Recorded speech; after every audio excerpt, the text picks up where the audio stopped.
You got a busy day too, don't you? I do. I've already worked out twice. Let's wait. It's live. We're live. Oh, hey, we're live. Okay, good. Hey, you guys, welcome. My name is Mac Davis, and I am your host for today's special look at a Night of Champions as both myself and WWE, NXT, NWA, ROH, TNA World Heavyweight Champion, and Impact Grand Champion. Ladies and gentlemen, I give you nobody other than EC3. Hold up, Mac. Okay. Did we mention the fact we're doing this live stream with a current champion? Hold on. Got to get it out of my bag. We got the national championship right here. We're going to be watching. Look at that. With the Beautiful. Beautiful. So, brother, I'm so proud to be doing a show with you. It's been a while. I've been following your career quite a bit, especially since your days with Dixie Carter. That was interesting and a fun run there, but we'll talk more about that as we go through the show. But today, I'm sorry, go ahead. We're going to be here all day, baby. Yeah, man, we're going to be here all day. I got coffee. I got water. The only thing I'm not sure of is when I got to take a leak, I guess I'm just going to have to walk off screen. That's what I was going to ask. Or should we leave somebody alone? Because if we're alone, we're not, we're really good as a team. If we're left to our own devices, who knows? God knows. Yeah. I mean, may just have to let things just kind of go play by play when the other one's gone or something. So when this starts really getting going, I want to talk about my situation in my broom closet. But till then, when we get there, because that's something I totally understand. I can feel for where you are right now, because when you told me this off camera a minute ago, I started cracking up laughing because that's just how wrestling is. So wrestling is so weird. And people I like when people from outside wrestling try to get into it, like from real entertainment, like music or movies or TV. And they're like, this is just constant chaos. Yes. Like, this is just the way it is.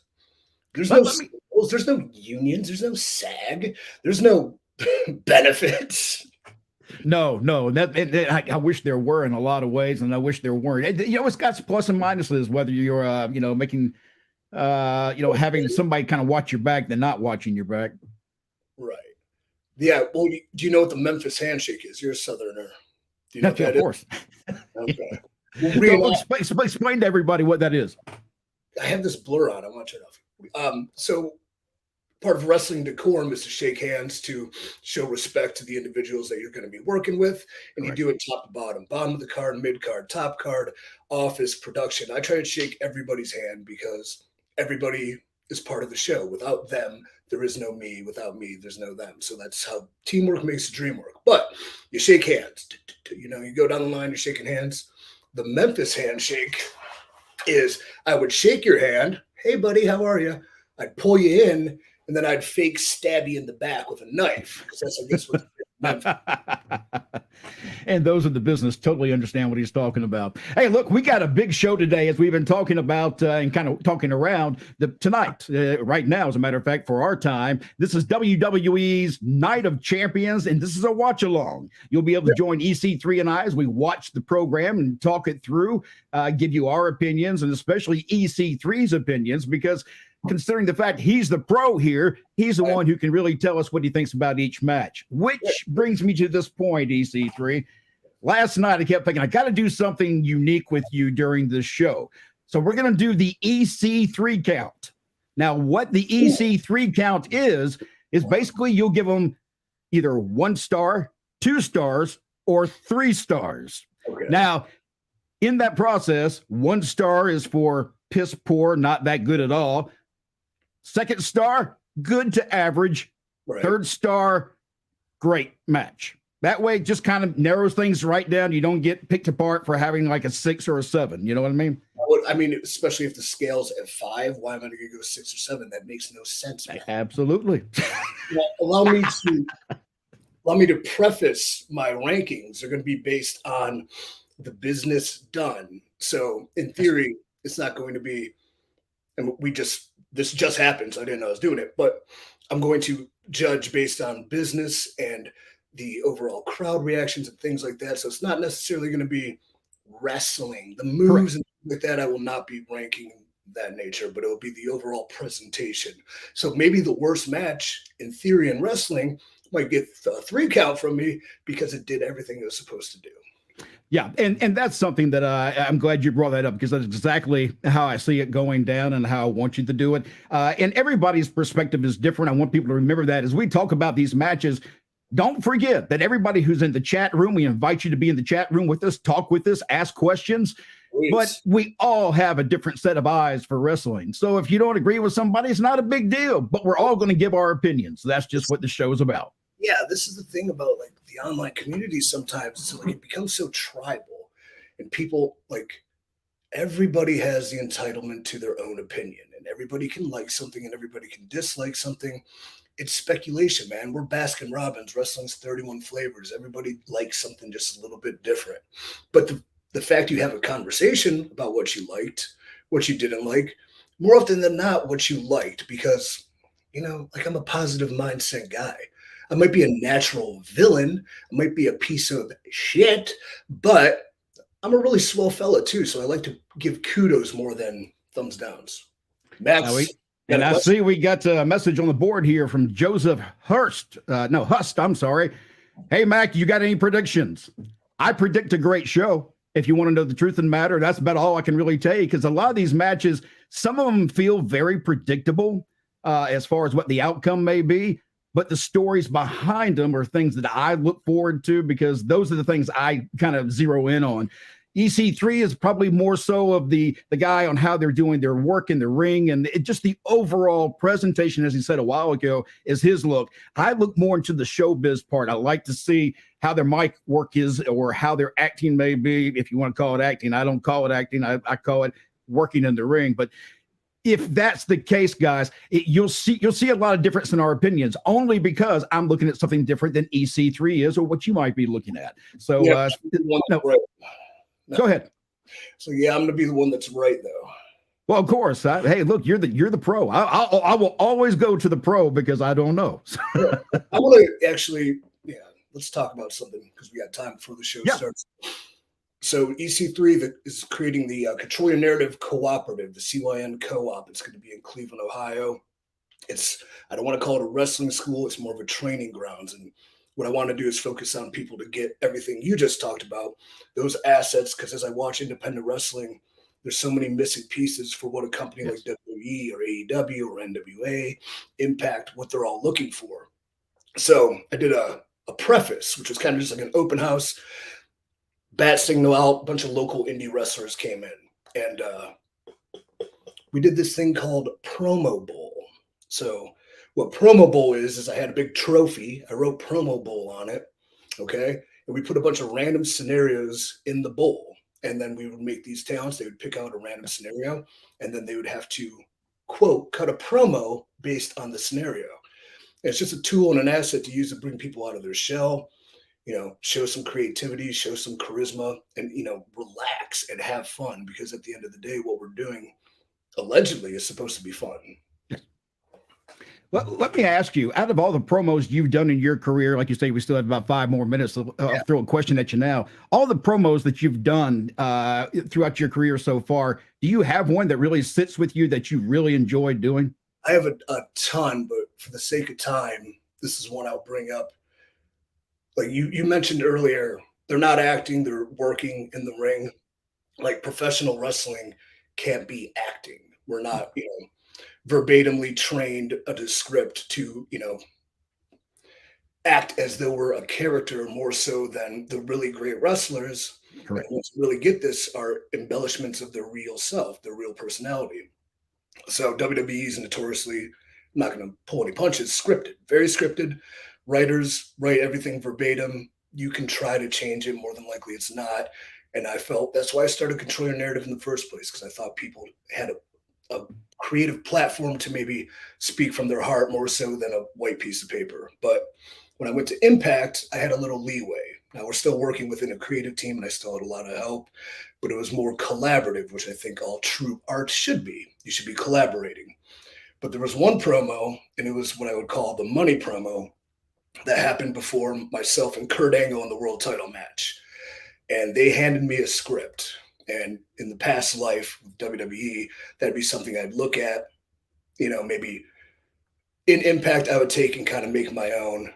But that was the first time, in Impact, where I just took the script and I crumpled it and I threw it away and I never looked at it because I already had that promo I was going to cut on Kurt in my head. I've had that promo in my head since I was a kid. You know what I mean? Oh, yeah. I was like, sink or swim. Like, this can make or break my career. This can make or break my, victory in the title match. It's like my push, so to speak, if I shit the bed with this. But I didn't, and it was a promo with Kurt before we wrestled. So I think that would be 2016. And it's kind of where I alluded to everybody he's ever beaten, but he can't beat me. And it was just kind of threw a lot of like subtle name drops in there and things like that. So that's one that stands out. And then immediately after that match where I did win, I was a big moment for my life, transcended, where a camera followed me and I sat down and I was able to take it in just for a second. And they put the camera in my face and there's no rehearsal. There was no, planning. It was 4.5 minutes of me just saying what I felt in the moment. And I think that's available on YouTube. I don't know where to find it. I can't link you, but those two stand out. Let me ask you, when you went off script with Kurt Angle, did you catch any heat for going off script? No, because it delivered. Yeah. But so it was one of those risks that it could have gone the other way, but lucky for you, it went the right way. Yeah. And that was something too I was willing to risk. Like, I mean, they can, if this fails, then they can take it right away and, he can beat me in the title match and I'll go back, down the card. But I felt so passionately about it that I would be remiss if I didn't do it my way in that moment. So it would be hard for me to have a script handed to me. All the promos I cut over my time in independent wrestling, it was something I put together in my own head. I could hear myself saying it. I could feel myself in the ring as I was delivering it. And if somebody hand me a script, I think I'd lose every bit of the reality that sits within the words I'm trying to say. Yeah, I think what I really truly believe in is collaboration. And at the Cyn Co-op with the independent reconditioning program and things like that, like really teaching people how to, it's not about teaching them to be a character, it's how to bring the character out of them in their reality. Because those are the best moments when you're truly yourself. This is why we get into wrestling, to transcend our reality and make it entertaining and change lives through it. All right, we got a quick minute here, I think, before we get into the show as it get ready for the kickoff of Night of Champions from WWE. Tell me real fast before we get there about that belt over your shoulder. Oh, I'm trying to social post about this. This is the NWA National Championship. It's got a red shark skin. It's got some, animals on it, but it is the NWA National Champion, like so many great national champions. I think Austin Idol was the first one. I mean, Ricky Steamboat's held this title. Oh, yeah. Flair's held this title. No, I'm sorry. I don't think Rick did. Dusty Rhodes has held this title. Mr. Wrestling 2 has held this title. Tyrus has held this title. Now, wait a minute. He's still the heavyweight champion right now, isn't he? Well, he certainly is. And I think what this title represents is the stepping stone to that title, which is intriguing because he chased the world title when he had this title. But means a lot. I like that aspect of wrestling, especially in the NWA. They stay true to what those titles mean. I think a lot of people have forgotten that certain secondary titles, if that's what you want to call them, were the stepping stone to be the next contender for the heavyweight championship. Sure. So I love that storyline, and I love the fact that you're on the push for that. And I hope you do go against Tyrus. I think that would be a hell of a match. Well, I got to get through this idiot called the Thrillbilly Cyrus first. So June 3rd at the Crockett Cup, I defend the national championship for the NWA against the Thrillbilly Cyrus. Honestly, if you're a wrestling fan, I strongly recommend you follow him. I think he's going to be a huge star. He's a gigantic man. He moves with athletic grace. And I do say he's very special, if you know what I mean. He's a special guy. He's special. Yeah, he's special. Having said that, those special people really can throw a good punch. Yeah, man. I'm really looking forward to bringing him up a level, taking him to what it feels like to be in a championship title match with a seasoned veteran still in his prime. I mean, I still look better than everybody. I look better than everybody on this show. Look, you ain't that old now. Look, we can't go down that road because you're not that old. I'm old. I'm 60. You're probably sitting around, about 40, 30, somewhere around there? let's just call it a number. And I hear you. All right, I see the pay-per-view or the premium live event has just kicked off right now from Jeddah, Saudi Arabia. This is Night of Champions. And again, folks, what we'll be doing, we'll be going over these matches and watching them together. If you have comments or questions, leave them in the comments below, and we'll try to get to them as we move along here. EC3 will be giving his opinions of these matches, and at the end of each match, he will give the EC3 count, which means he'll give them 1 star, 2 star, or 3. And we'll talk more about what those star ratings mean when we get to that point of the show after the first match. Right now, EC3, we got, I guess you got it going on right now, the opening taking place with showing Roman Reigns and everybody else. And Roman Reigns' storyline with the Usos and the Bloodline.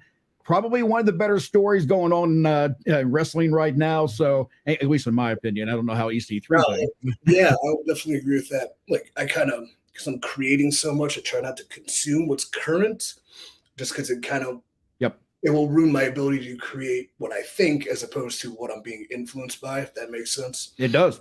But I did watch, a little bit of the lead up to Mania, and Roman's, he is, the tribal chief. He is top of the chain. He deserves all of his success. He's the best in the game right now, and that storyline has delivered. It's intrigued, and what's great about the business aspect of that storyline is the amount of people it brought up to it. Yes. So, from Kevin to Sami to the Usos to the New Blood, they got, like, everything is facilitating better and bigger stars, which is the point of this. Now, I'm watching Cody Rhodes and Brock Lesnar piece right now before the pay-per-view gets started, and maybe we're going to start off with this match. I can't imagine that, but we might. If Cody makes it through Brock tonight, where do you see Cody going next? Well, I think it's showing at WrestleMania shows that there's probably unfinished business between him and Roman. I would say that makes the most sense, and but to get through Brock Lesnar, dude, Brock's the attraction, man. He's the beast incarnate. Brock is no joke, and I'm not saying this to put anybody, like, Brock rules. He's fucking awesome. So, hey, by the way, Johnny Wrestling wanted to know. He says, "Hi EC3, will you ever wrestle Manny Lemons?" I know Manny, so move that up. Okay. Yeah, sure. I'd wrestle Manny Lemons. It's just funny you mentioned that, Johnny, Autism Wrestling, because, like, he's a subject of a lot of people in the industry, like, as he's caught on, his intrigue is caught on. So to say that's interesting, you asked me that, I'm going to send it over to a certain text group because they're going to get a rise out of it. The first time I saw Manny at an independent show, somebody threw one of the lemons back at him, caught him right in the eye. It was hilarious. Like, well, you got lemon in his own eye from somebody else. Well, you can't make lemon to get lemonade, whatever. Yeah, I enjoy Manny Lemons, and if you have not seen Manny Lemons, go online, Google his name, because I promise you, he is a very fun talent to watch perform. He really is. All right, here we go. Got a live crowd here. This is really lively for this crowd in Saudi Arabia, and they always tend to be very up for these shows. Which makes them interesting to watch, to be quite honest with you. When you told me we were doing Night of Champions, I thought we were doing it at night. I didn't even know the show was in Saudi. Yeah, and we'll tell you why that's important in a minute, because where he is, there's a reason why you see a lot of blurred background right now. So. I'm trying to fix that. I'd rather just be honest with where I'm at. All right, we are in Jeddah. We're getting ready for the kickoff here. I can see who they start off with. I don't even think they put a list out of who they're going to start with tonight. I like the surprise because you get that first match. Kind of pop there. See, I'm in a broom closet. There we go. Yeah. And we'll tell you why he's in that broom closet in a minute, because he's actually doing 2 things at once today. Probably more than that, actually. He's probably on his phone doing business, too.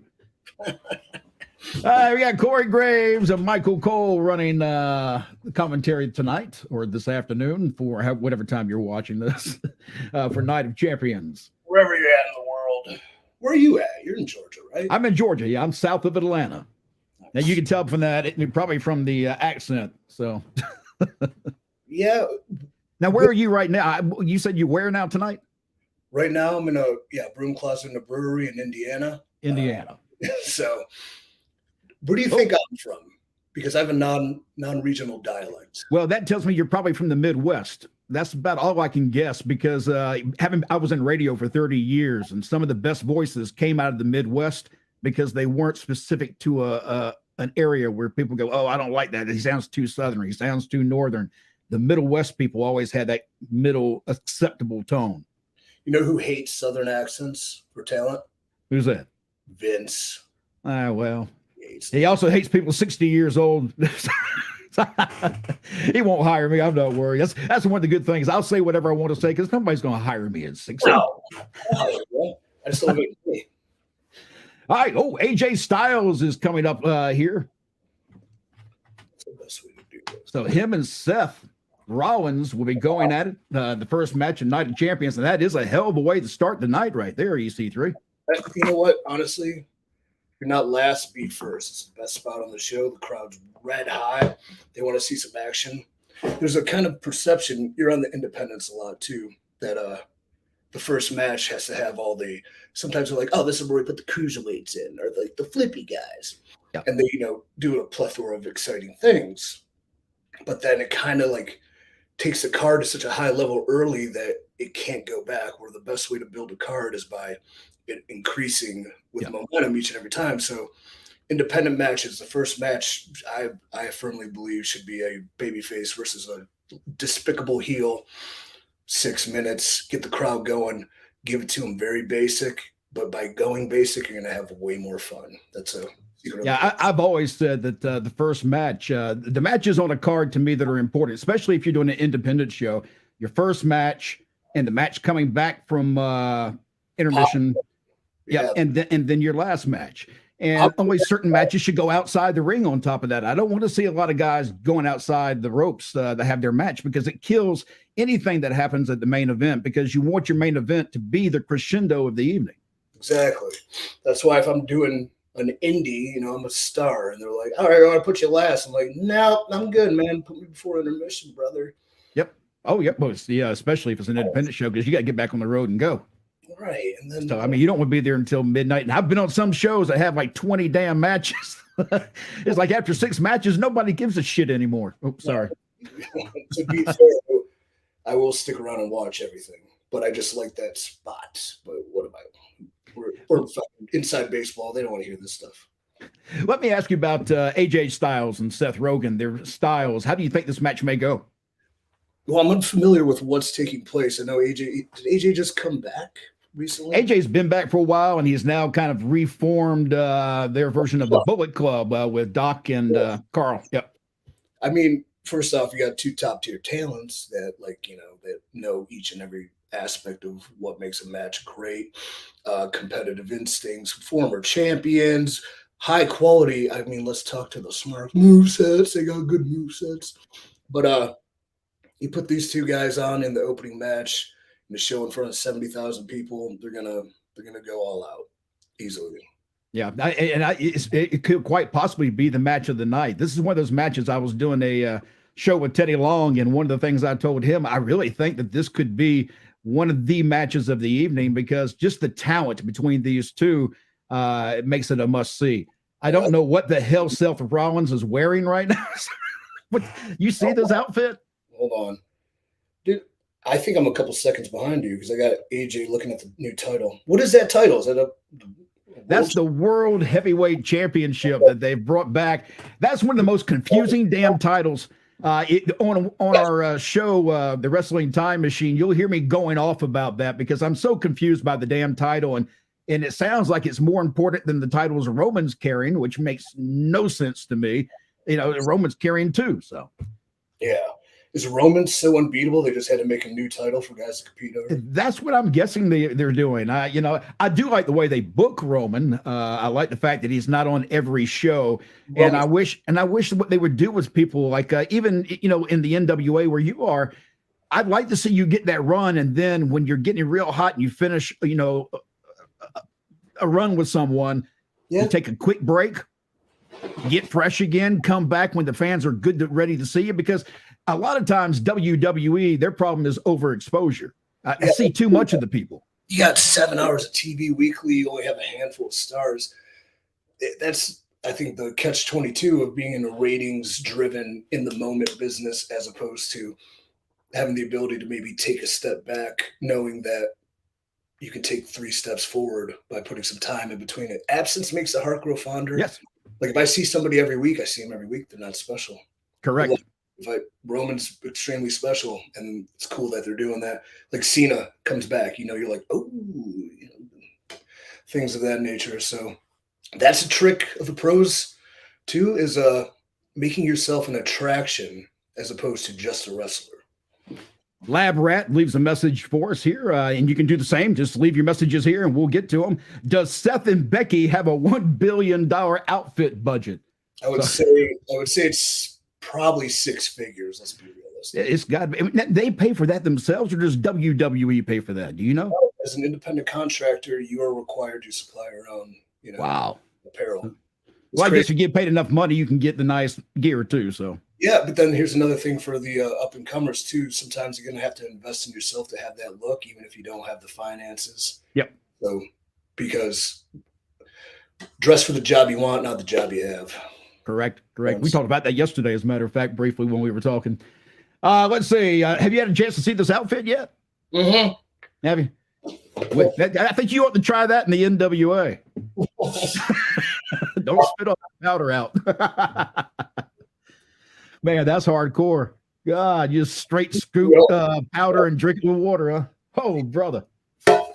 It's bad enough when it's mixed together. It sucked. Anyways, yeah, an outfit like that, I don't want to steal Rollins' shine, but as I become this overman, I continue to talk about #overman as what it becomes. I feel there is some sort of extra flair to it. So we'll see what happens. If anybody has any good design ideas, DM me on Instagram at @therealEC3. There you go. All right, here we go. Looks like we got the bell ready to go now. See how they start this match. 10 to 20 seconds ahead of me. So. Okay. Just kind of scoping each other out. See if our private chat has anything. Nope, just live. Okay. We must be doing well. Good. I forgot about the private chat. This is my first time doing one of these shows, guys.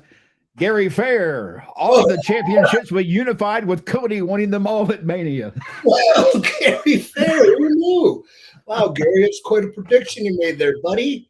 Man, we'll see. He is the American Nightmare. He could do it all. You never know. Seth Rollins playing mind games with AJ Styles. AJ getting a little frustrated now. It's crazy to think the high level these guys have been doing it for so long.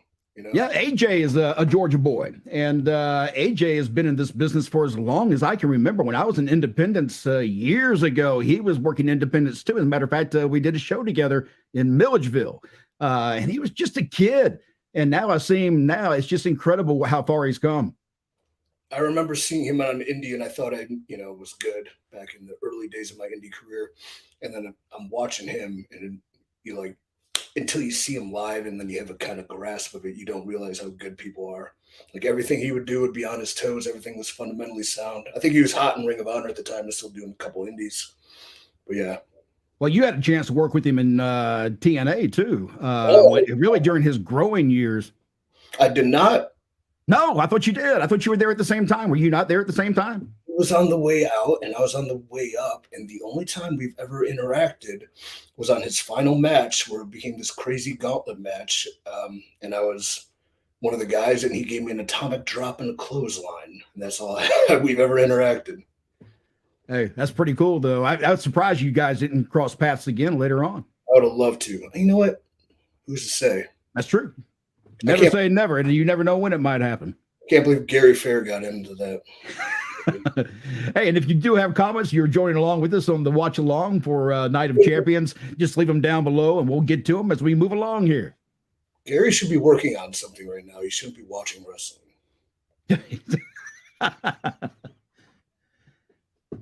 And the two guys, Styles and Rollins, going at it in the ring. You sound off in our comments down below, as I mentioned just a second ago. Here's where I'm at. I just saw Rollins hit a sling blade. Now he's doing a little, you kind of need him off the apron there. Yep. All right. Look how these guys pace themselves and take their time. and make everything mean something. If you're an up and coming wrestler, these are things you need to look at. How much time is an average in wrestling matches for pay-per-views? Is there like a 8 to 10 minute time frame somewhere? Yeah, pay-per-views are going to get a little bit longer. I bet these guys have about 15 bell to bell. So, TV with it being live and commercial breaks. Yeah. You can have 10 on paper and you can go out there and it's 4. You just never know. Same thing with pay-per-view, but now that they have the access to their own way of distributing the pay-per-view, they're not as hard on times where they're going to get cut off, I've always wondered if, like in your case, was there a time where you were going out and you thought you had a 15-minute match and they said, hey, you only got 3 minutes or something like that? Yep. Was it a big match that you had that at the time that was going down? I would say it would be more of like an 8 to 10 that got cut to 3, where nothing happened. Now, is that bell to bell or is that entrance to entrance? Depending, that was probably bell to bell, but usually when you do TV times, it's going to be with entrances. So, we got 12 minutes. Well, you got about 9, but then a minute on the back end. Unless the heel is really working the crowd too much. Yeah. Then you got to wait till he gets in the ring. This is when you get a rush TV match and people forget there's a crowd there and they're just trying to go through the stuff. Yep. Trying to edit that match in their head as they go. So, where it might just be easier to slice a big chunk out and give them just the back end. Yep. Back and forth with Rollins and AJ Styles. I'm not sure where you are, so I'm not going to say too much about it. But I got AJ chopping the life out of him in the corner. I just saw AJ get chopped off the top corner, so you got that to come still. Oh, sweet. Yeah. That crowd is incredible. I mean, look at all these people. Does it sound good? I have it on mute. Oh, what a good spot. Move. What a maneuver. I don't want to say too much insider baseball. Yeah, so, all right, Rollins just hits that deal in the corner. Boom. Then he threw him in the face first into the second buckle. Like, that was cool. These guys, and like I say, these are two of the guys who are probably going to give you one of the best matches of the night, along with, I don't know. We don't have the actual Usos on the card tonight, do we? I hope they find a way. Oh, man, you're way ahead of me. Yeah, you just got chopped off the thing, you said. Oh, wow. Yeah. You are behind. Cool, man. Jesus. There's a spot coming up where Rollins, it looks like he gets his neck damn near broken. Damn. What else is going on in the comment? So how did Gary get into the screen and everyone else's comments don't really come up? I just see him pop up on the screen where we are. So chat maybe. Oh God, we got spammed. Did we? Yeah, we got spammed. Get out of here. You're fired, man. Let's see if I can get up and get some. That Saudi crowd. We got directions from the office, but yeah, that Saudi building when it's filled up, I was over there. It's incredible feeling. Is there air in this place? Do you know? Are they in Jeddah or the? Yeah, Jeddah. It was pretty humid when I was over there. I just remember watching all these shows from over there, and the guys look like they're just drenched by the time the matches are over with. Dude, like it gets hot. I remember sunbathing. Actually, I mean, it's not like I had a long match and I got thrown out of a battle royal in 10 seconds, I think. Yeah. But I do remember sunbathing prior to it, and then a couple of boys popped their tops off. I think Randy was one of them. We just caught some rays, and we started throwing around a frisbee. It was quite fun. I hope Randy, you're my Randy Orton, I'm sure, and I hope Randy comes back soon. Have you heard anything about that? If how he's doing?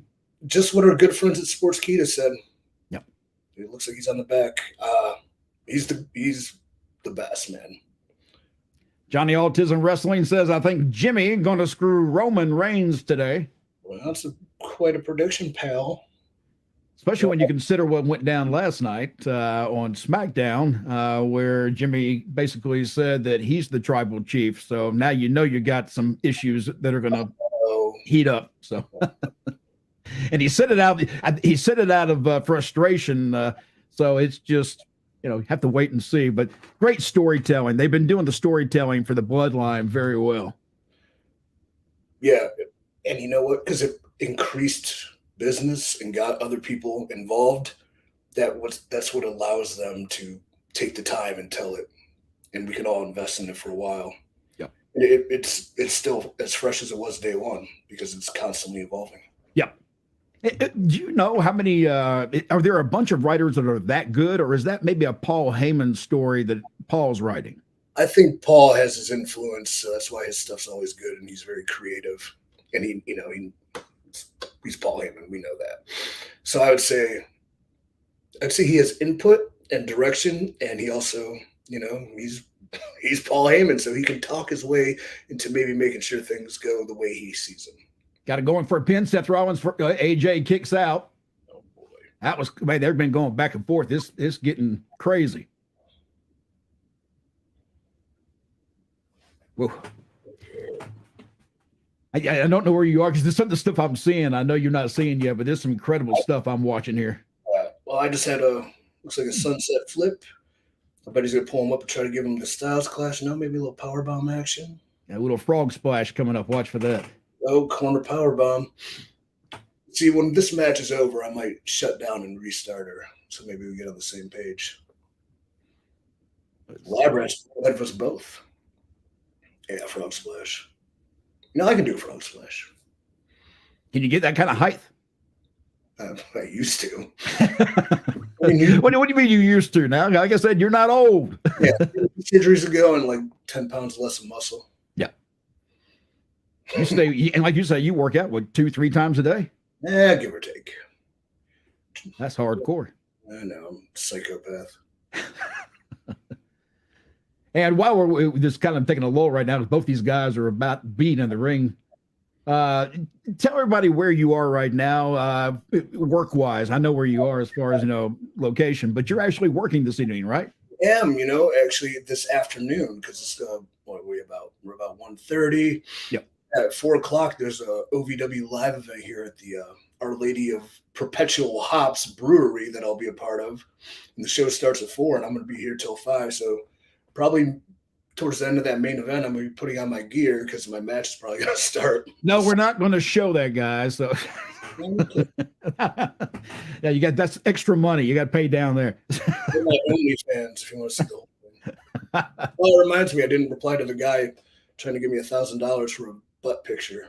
So I got to do that when I'm done. Let's see. I got somebody saying, wow, I'm way ahead of both you guys. So maybe we're both behind. That's not on us. That's just the internet. Looking for a Styles Clash from what the hell? NZ. This is really just these two guys are killing it right now. Is this their first singles in a while though? I can't remember the last time they had singles. I can't either. I can't remember the last person that AJ's fought, to be honest with you. I think he may be fresh back from other than getting together with Doc and I can't remember Doc's partner's name, Carl, for the Bullet Club. Shout out. I don't think he's done much. Oh, yeah, I see where we're at now. Top Rope Styles Clash coming. Maybe. Oh, gee whiz. Oh, shit. Well, oh, you think that's something? Wait. I'm about to lose my mind. Good God. Check out for prospective wrestlers too. Look how do they use it. I mean, accelerate into going into what's next instead of just laying there. Yes. They do things like everything flows. Yeah, the one thing that a lot of wrestling seems to have now is these guys are bruised and beat up all over. The one thing that wrestling tends to have now is they're too much into showing or trying to put on a show instead of have a competition. So there's a lot of areas where you look at wrestling going, guys, you got all day. You could just knock him off the ropes, or you're waiting for somebody to jump on you. That stuff kills a wrestling match to me. I just saw what you saw, that reverse suplex off the top with like the big cradle kind of deal. Yeah. That's dangerous, man. That's cool. I would not do that on an independent. No, you couldn't pay me enough money to do it. I would do it in Jeddah in front of 70,000 people. Yeah, but you get paid good money in Jeddah, don't you? I imagine. You get that blood or oil money. I don't know what we're allowed to say. Well, I'll ask you this in a minute after this match is over with, because it'll take a little while to answer the question I got for you. But right now, Seth Rollins, AJ Styles, Night of Champions from WWE, and these two guys are killing each other. And if you don't believe me, look at the whelps and scratch marks and everything else on their bodies. It's just incredible. I don't know, Joshua. Maybe he did. He may have. I can't remember. Yeah, Joshua, I'm not sure. Here's the thing. Has Rollins ever hit the Phoenix Splash since he's been in WWE? I don't think so. Has he? I don't know. He always rolls through it. I just scout my possible opponents. So. Making your notes along the way. Now when he goes up and backflips off and doing some sort of crazy 450, I will move out of the way. Now I know. Now, see the backdrop on the apron. That for people who don't know in a wrestling ring, that outside apron, outside those ropes, is probably the hardest part of the entire ring. It's solid. So when you go down on that area of the ring, you're asking for, real possible. Oh shit, that was good too. Whoa. Wow. Here's the thing. These guys are made. They're successful. They've done it all. They don't need to do those things, but they're so proud and prideful of what they do that they continue to bust out all the big stops. That was the kind of problem that Edge and a lot of other people had too, because they would keep increasing what they could do, where they got to a point they couldn't top what they did before, and it made it kind of got them in a bad place. But I agree. I think a lot of these guys, they're out there giving you everything they got, where in some cases they really need to pull it back a little bit to protect their career and let it last longer.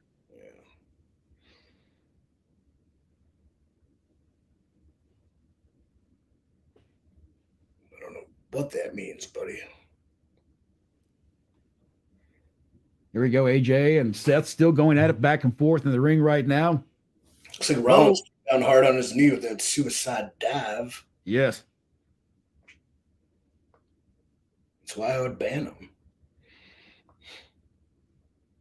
Rollins right now trying to get out of a lock from AJ Styles, trying to roll through it.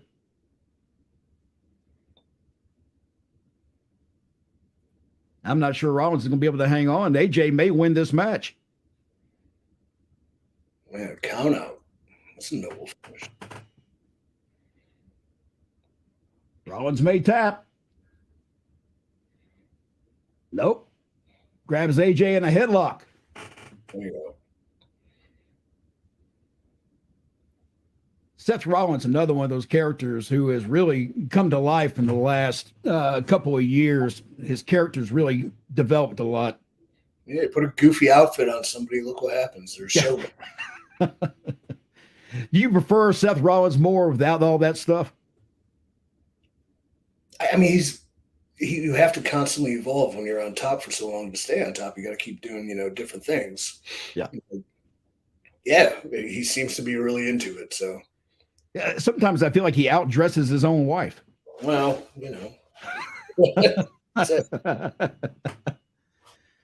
How's the crowd reacting? Because I haven't muted. The crowd seems to be reacting really well. I haven't turned down a little bit because I don't want it to come across the mic here. Hang on. Sometimes international crowds react to different things, so you just gotta. Yeah, the Japanese crowd's really unique to watch. They study it. Yes. They just study. Well, they appreciate it more, too, I believe. They appreciate the art of what's taking place in the ring. Nothing beats going over to Japan and going, oh, like when you get that. All right. That's cool. These two guys, man, they can barely stand now. I mean, they're both just have beaten the hell out of one another. Man, open hand slaps, and I mean hard slaps. Jesus. Is this for that type, the new world title? That's it. Yeah, the winner will get that new WWE World Heavyweight Championship. God, he's just kicking the living crap out of AJ. AJ returning with slaps and kicks, headbutts. What's going to be hard is has to follow this one. Yeah, because this one's been on fire. Yeah.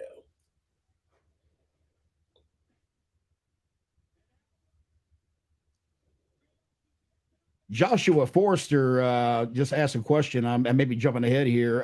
If AJ wins, would he go to Raw since it's meant to be the new Raw top title? That's a hell of a good question, Joshua.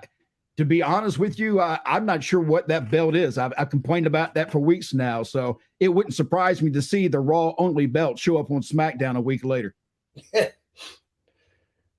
Well, you're at the whims of a madman sometimes. You never know what's going to happen. That's true. Rollins almost got pinned by AJ Styles. The fans are going nuts, by the way. You asked that question a minute ago. Yeah. And I thought AJ had him right there. Oh, he just curb stopped his hand. Good idea. AJ looks, man, AJ's bleeding from the top of his head now, it looks like. I hope they don't stop the match. And that's one thing I have seen WWE do that I hate. Please don't. If blood happens in the match and it's the hard way, let the damn thing go. Let the match play out. That's how wrestling used to be. And I miss the days of seeing the guys when they bleed a little bit, especially if it's in the main event or a match that is a payoff for a big feud that has been taking place. Red means green, brother. Yes. AJ looking to finish Seth Rollins here. This would go against everything that I really thought that would happen in this match. I really thought that Seth Rollins would walk away the winner, but AJ would be the one I would have gone with. Oh! AJ just took a kick to the chin after he came across the top of the ropes, and he looks like he's about out cold. Uh-oh. I see. Rollins now. Edward Woodbine asked, "Did Cody Rhodes win?" You're going to have to ask Gary Fair. Breezy Cool said, "I think that the Raw superstar should win the top title that's meant for Raw." I agree. Got a pedigree from Rollins on AJ Styles. Now he's got to go for the pin.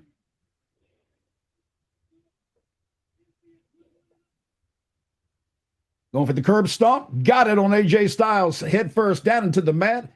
1-2 kick out, probably. 1, 2, 3. Wow. Oh, you won? Wow. I didn't expect that to happen at that point, to be honest with you. I just saw Rollins collapse trying to go for a curb stomp. Guess he didn't have him in him. I guess he gets the power later because spoiler alert. Yeah, and I'm even behind some of the viewers right now, so I don't know why we're so far behind. Oh, buddy. Bad knee. Clever. Triple H making his way into the ring, and Seth Rollins with the new WWE Heavyweight Championship. We got a finish over here. 1, 2. I'm going to give that a 3 count easily. Why not? Why couldn't I? I agree with you. I'm glad you mentioned that. So EC3 count from EC3 is a 3-star or good and great match. And the choices you got on these for each and every match, 1 star means poor, 2 stars means average, 3 means good or great. So the very first match, good or great, and I agree. That was one hell of a match and a great way to debut the new title belt from WWE. There's Paul. He looks healthy. Good. Yeah, he does look healthy. So now we have Seth Rollins with that title belt. His former tag team partner now holds the other championships on SmackDown. That could lead to another story right there. There you go. Yep. I like that. That's a fire emoji from Manuel Viegas. Kids and their emojis these days. I'm glad you know what some of those mean. Rollins celebrating in the corner right now of the new WWE World Heavyweight Championship. I'm going to restart the puppy, see what happens. All right. While you do that, I want to ask you more about some of the things in your career here, especially when it comes to opponents that you're looking forward to meeting in the NWA. I'm ready when you are. I think I've got it going. I think I'm still way behind. Oh, well. Such as that. But who are some of the people that you're looking forward to actually meeting in the future with the NWA? Well, I do certainly like what I've done with Tom Latimer. I truly believe in. I think we've done excellent work together. I'm bringing him up a level because that's what I do, to an emotional state he might not be able to handle, but I just see him as a top guy. So I want to bring that out of him. That's unfinished. I mean, obviously Tyrus is right up there considering he's the world's heavyweight champion. Can't overlook the Thrillbilly, the very special guy. This June 3rd at the Crockett Cup, right, defend the national championship against them. You know, Adonis is somebody I really want to, get in there with. I've never fought him. And honestly, he's at the best he's ever been in the ring, in his game. He started so young. He peaked so early that, like, he's had just a wild ride. But now that he knows who he is and where he's at, I think we can do some tremendous man-on-man combat. I don't know who.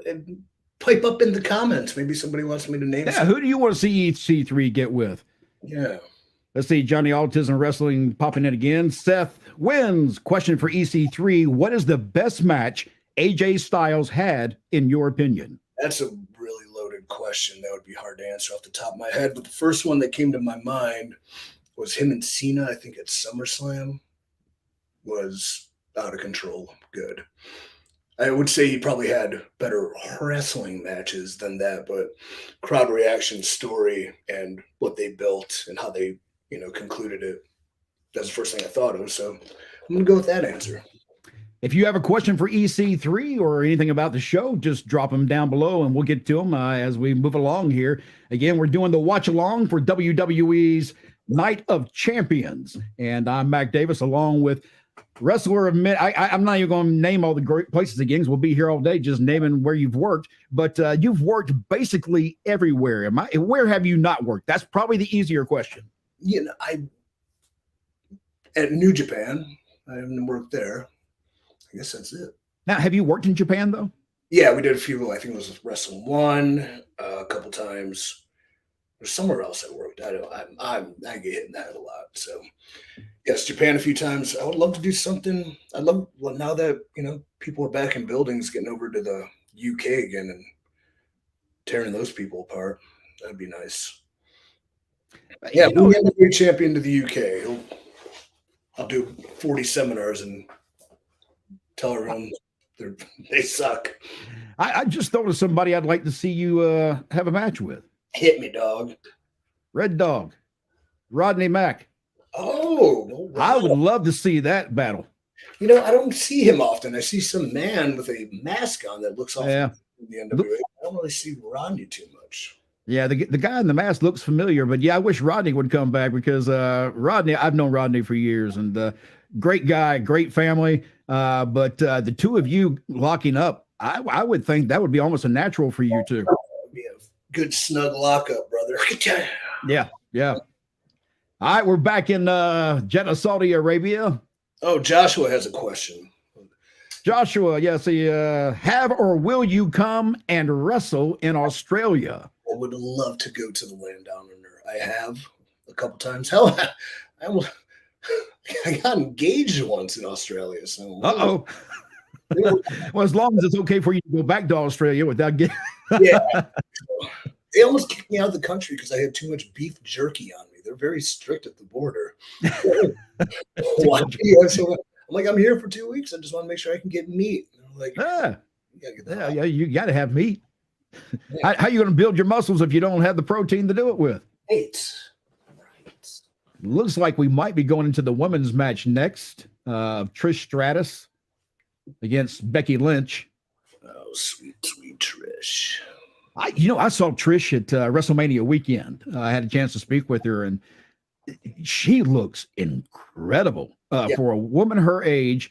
And I swear to you, I've seen her probably about 3 years before that, and she looks better now than she did then. The finest of wines, you know what I'm saying? Oh, brother. And sweet as she can be, too. She's just as sweet as she looks. That didn't come out right, but you know what I mean. No, yeah, I'm not gonna lie. I had a mega crush on her, and by had, I mean still do. So Yep. Well, if you know, if you're anywhere from the Attitude Era where you loved watching TV and the wrestling product, if you don't like Trish Stratus, you must not have been alive during that time. EC3, who was your favorite wrestler to work with? I mean, after Kurt, I'm going to say probably Rockstar Spud. Only because I bloodied him and shaved his head in front of his friends and family in his hometown. But no, we made magic together with one night, and I'll never forget that. So I miss Rockstar Spud. I love the character. I love the guy who plays the character. Just a really creative individual. He's one of the best minds in wrestling, and I hope his creative contributions are being utilized where he's at. That's all I can say. Better be. Let's see. I had somebody else. Do you think Jon Moxley will come back to WWE? I don't see why. The door's probably always open to do business. If he wants to, I'm sure that's a possibility. I mean, and like, there's nothing wrong with leaving places to go back or leaving places to start anew. Like, that's how you stay fresh and relevant sometimes. So I bet his heart will tell him where to go and win, but I wouldn't be surprised. Let me ask you a question while we have a little bit of time here. Drew McIntyre has been rumored to still be a free agent. Do you think it's best for him to stay in WWE, or is it better for him to go somewhere else and try something new? I think I talked about this on the Kedia podcast with Dr. Chris Featherstone and Vince Russo, where Drew is great at being challenged and reinventing. So the reason he became the huge star is because he left the WWE and went to the Indies and did the stint with Evolve that we were involved in, and he came over to Impact, became a champion there, and really built himself up in a whole different way to go back to the WWE, become NXT champion, to win a title at WrestleMania. I mean, dude, what else can you do? That maybe he's young. He's younger than me. If he takes a step back for a year and does something incredible and different, comes back, he'll be even hotter and fresher. I do think, I don't want to say a coat of paint on him, but like a reinvigorated push behind him would be the best thing for him. Sometimes you have to go away to get that. Yeah, and I agree. I think it's one of those cases, kind of like a Cody case. Cody left WWE, went to AEW, kind of developed his character and got it way over and made himself more valuable. And that's really what I see with Drew McIntyre. I think Drew's at a point now in WWE where I don't see him in the main event picture anymore going for the title because there's just too many new guys coming and right behind him. So I think it's better for him to go somewhere else and prove his worth and become champion somewhere else. I wouldn't mind seeing him come down over to the NWA for a little spell. Oh, yeah. He kicked me in the head so hard once. I haven't been the same since. That's what happened to you then, huh? All right, let's see. Breezy, I'm cool. EC3, what's your favorite all-time wrestling moment of your career? Yeah, it's very easy for me to wax poetic about my very first world title win against the greatest wrestler of all time, Kurt Angle. So that 100%. All right, we got Trish Stratus in the ring. We have Becky Lynch in the ring. Your thoughts on who you think might win this match before we get underway?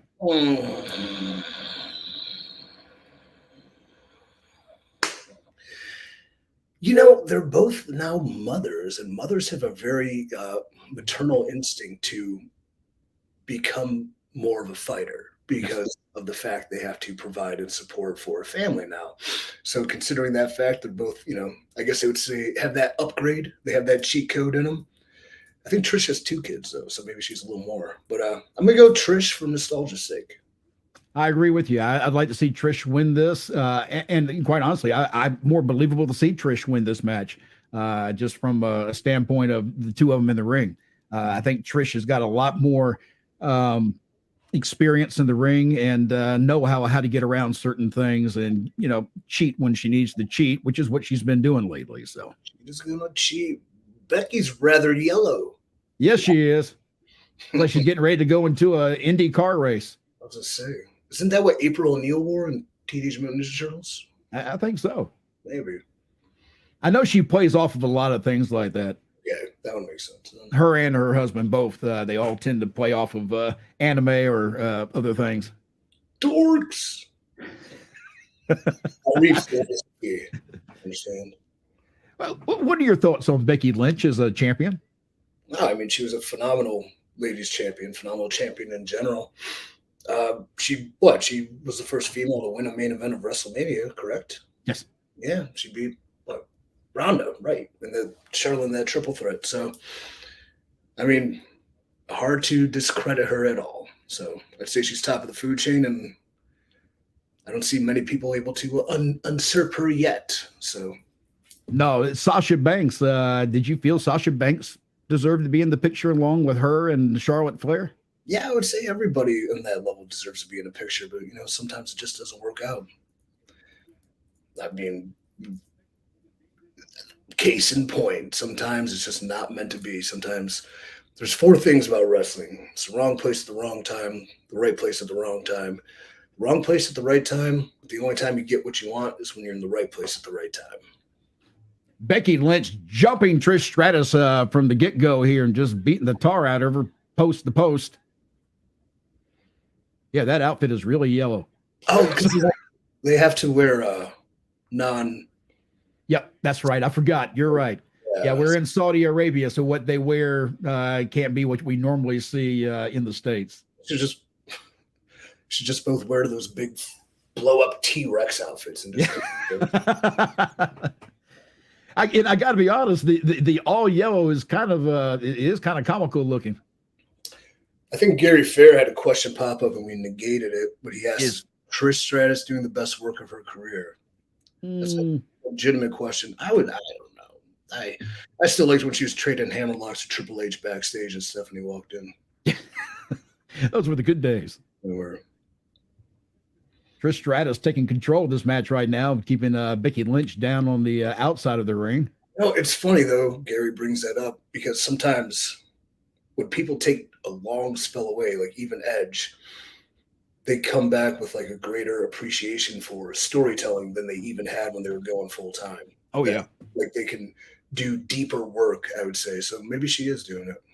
I'm not paying attention much. You got to rate the match. Well, I mean, to the match I am. It's going to be 3 count. Like, come on, I'm not going to. I'll get canceled if I give the ladies A3.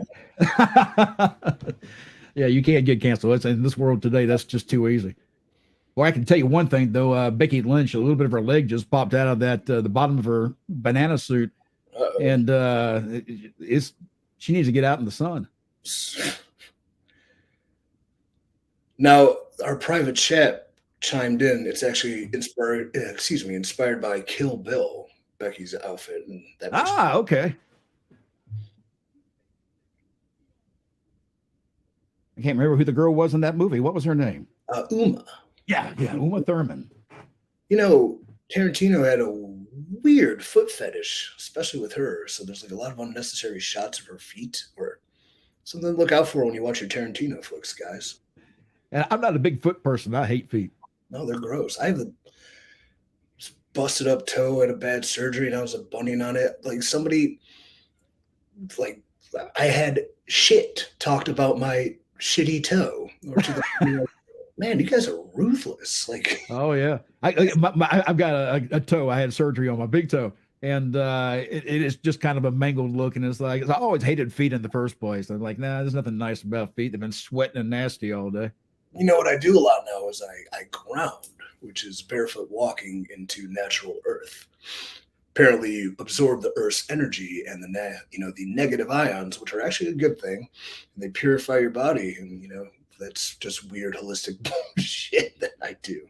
Yeah, no, I've heard a lot of people say that. I've got actually one of my daughters lives up in Washington, and she swears by that. She goes on trail hikes and swears by barefoot because she says it's supposed to bring energy and make you feel better. I do notice a difference. I'm not gonna lie. But I'm also Trish Stratus really is just having her way with Becky Lynch. Becky's not having a whole lot of luck so far. Better go back to the comments too. I was sitting in private chat. Yo from Anish Jadev. See, Ian Smith says he thinks Rhodes will beat Brock tonight. No, Ian Smith's a fool. Take him down. Yeah. I'm kidding. You're all right. You're a good kid. You're a good kid. Anish, yo. Let's get anybody but Gary Fair in these comments. Yeah, leave us some comments down below. Help us fill in some of this time as we're waiting for this match to kind of take off, because right now Becky Lynch is just getting the snot beat out of her. Trish Stratus having her way. By the way, somebody asked who won the first match. The first match went to Seth Rollins, the new WWE World Heavyweight Champion. Is Trish maybe portraying more of an antagonist? Is that kind of... Yeah, she's definitely playing heel here. Becky with that fire.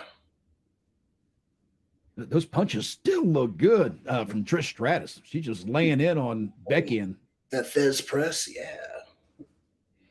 Snap the neck breaker. This may be one of the better matches I've seen Trish have in a while. She's actually, looks like she's been putting some time into the ring. Yeah. You know, and it's easier to, if you have a good amount of time for your match, to let things settle. You know, you're not rushing. When you don't have a lot of time, you tend to think too much.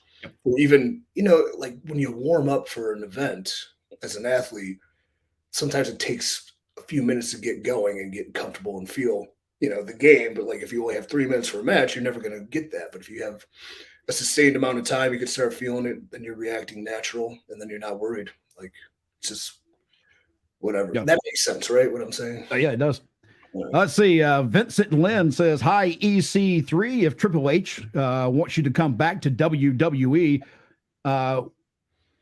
like keep helping people, or do you want to keep helping people in CYN?" Okay, he wants to know if you would go back to WWE if Triple H had asked you to, or would you rather keep helping people in CYN? Control your narrative. Well, CYN is not going to be a promotion. It is going to be the academy, the training ground I've created, the cooperative. So I think that can remain open regardless of where my career takes me. At the same time, it's very fulfilling to give to people, to teach them, and to train them. It's very fulfilling to have a cult, which I do, which is cool. But currently, I'm with the NWA. I'm locked into a deal. I'm going to be the NWA World's Heavyweight Champion after I beat Tyrus.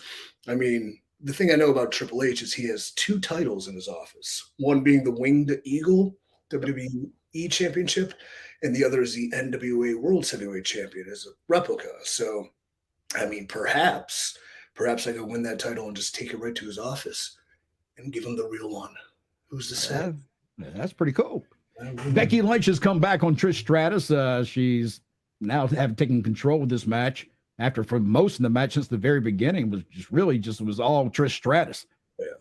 And at the same time, I'll be the NWA World Heavyweight Champion, and I do love brand building. So we'll see. How is NWA right now? Are you enjoying working with the group? Yeah. I have a very fond kinship with Mr. Corrigan. We're both Pisces. We're both creatively eccentric and weird. What I love about him is he loves wrestling, but he's not from wrestling. So he looks at things in a different business perspective. And I think he's playing his time right and his cards right and his name value right for what we're building to really make a good big splash, so to speak. Whoa. Yeah, this match is at times is really pretty hard. Trish, I still say, I think Trish is her in-ring work right now is really good. Yeah, she looks crisp, I would say. Trish went for the win, pin just then, got 2.5. Now she looks frustrated. Yeah, was that on that spine buster? Yes. All right, I'm right behind you. We're like good. Closer. Now she's picking up the banana, knocking it back down. The banana being Becky Lynch, for those of you who are now watching. She's got a very yellow outfit on. Do you know the term slip on a banana peel in wrestling? Yep. Yeah. You could literally slip on a Becky Lynch.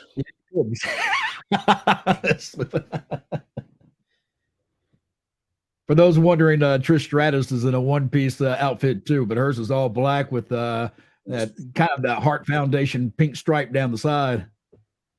For those wondering, Becky Lynch is inspired by the band Coldplay and their song Yellow. Uh-oh. Trish went. That was not pretty. That I don't. Did you see that? Yeah, a little wonky. Yeah, shit, you're going at a high level, things happen. Yep. The thing is, though, unless you make it known, more often than not, nobody else knows. Yeah. Yep.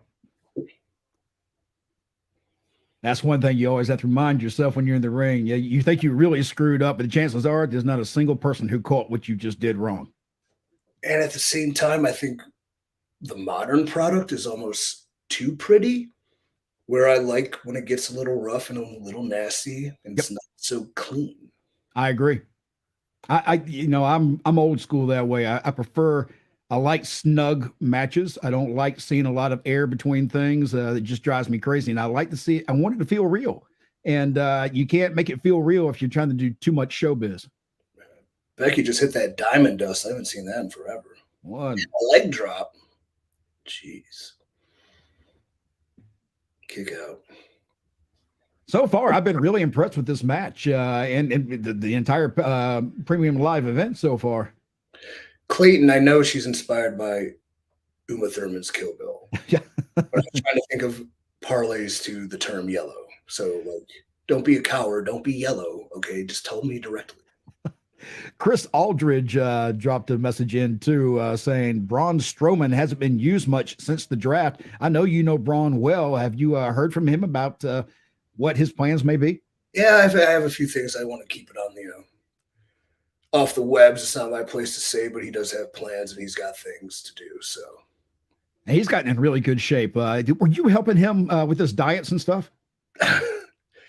I think the only thing I would help him with is he saw me being extremely strict with mine, but he definitely did his own version of it and got coached actually by a really professional diet guy. Shout out Taylor.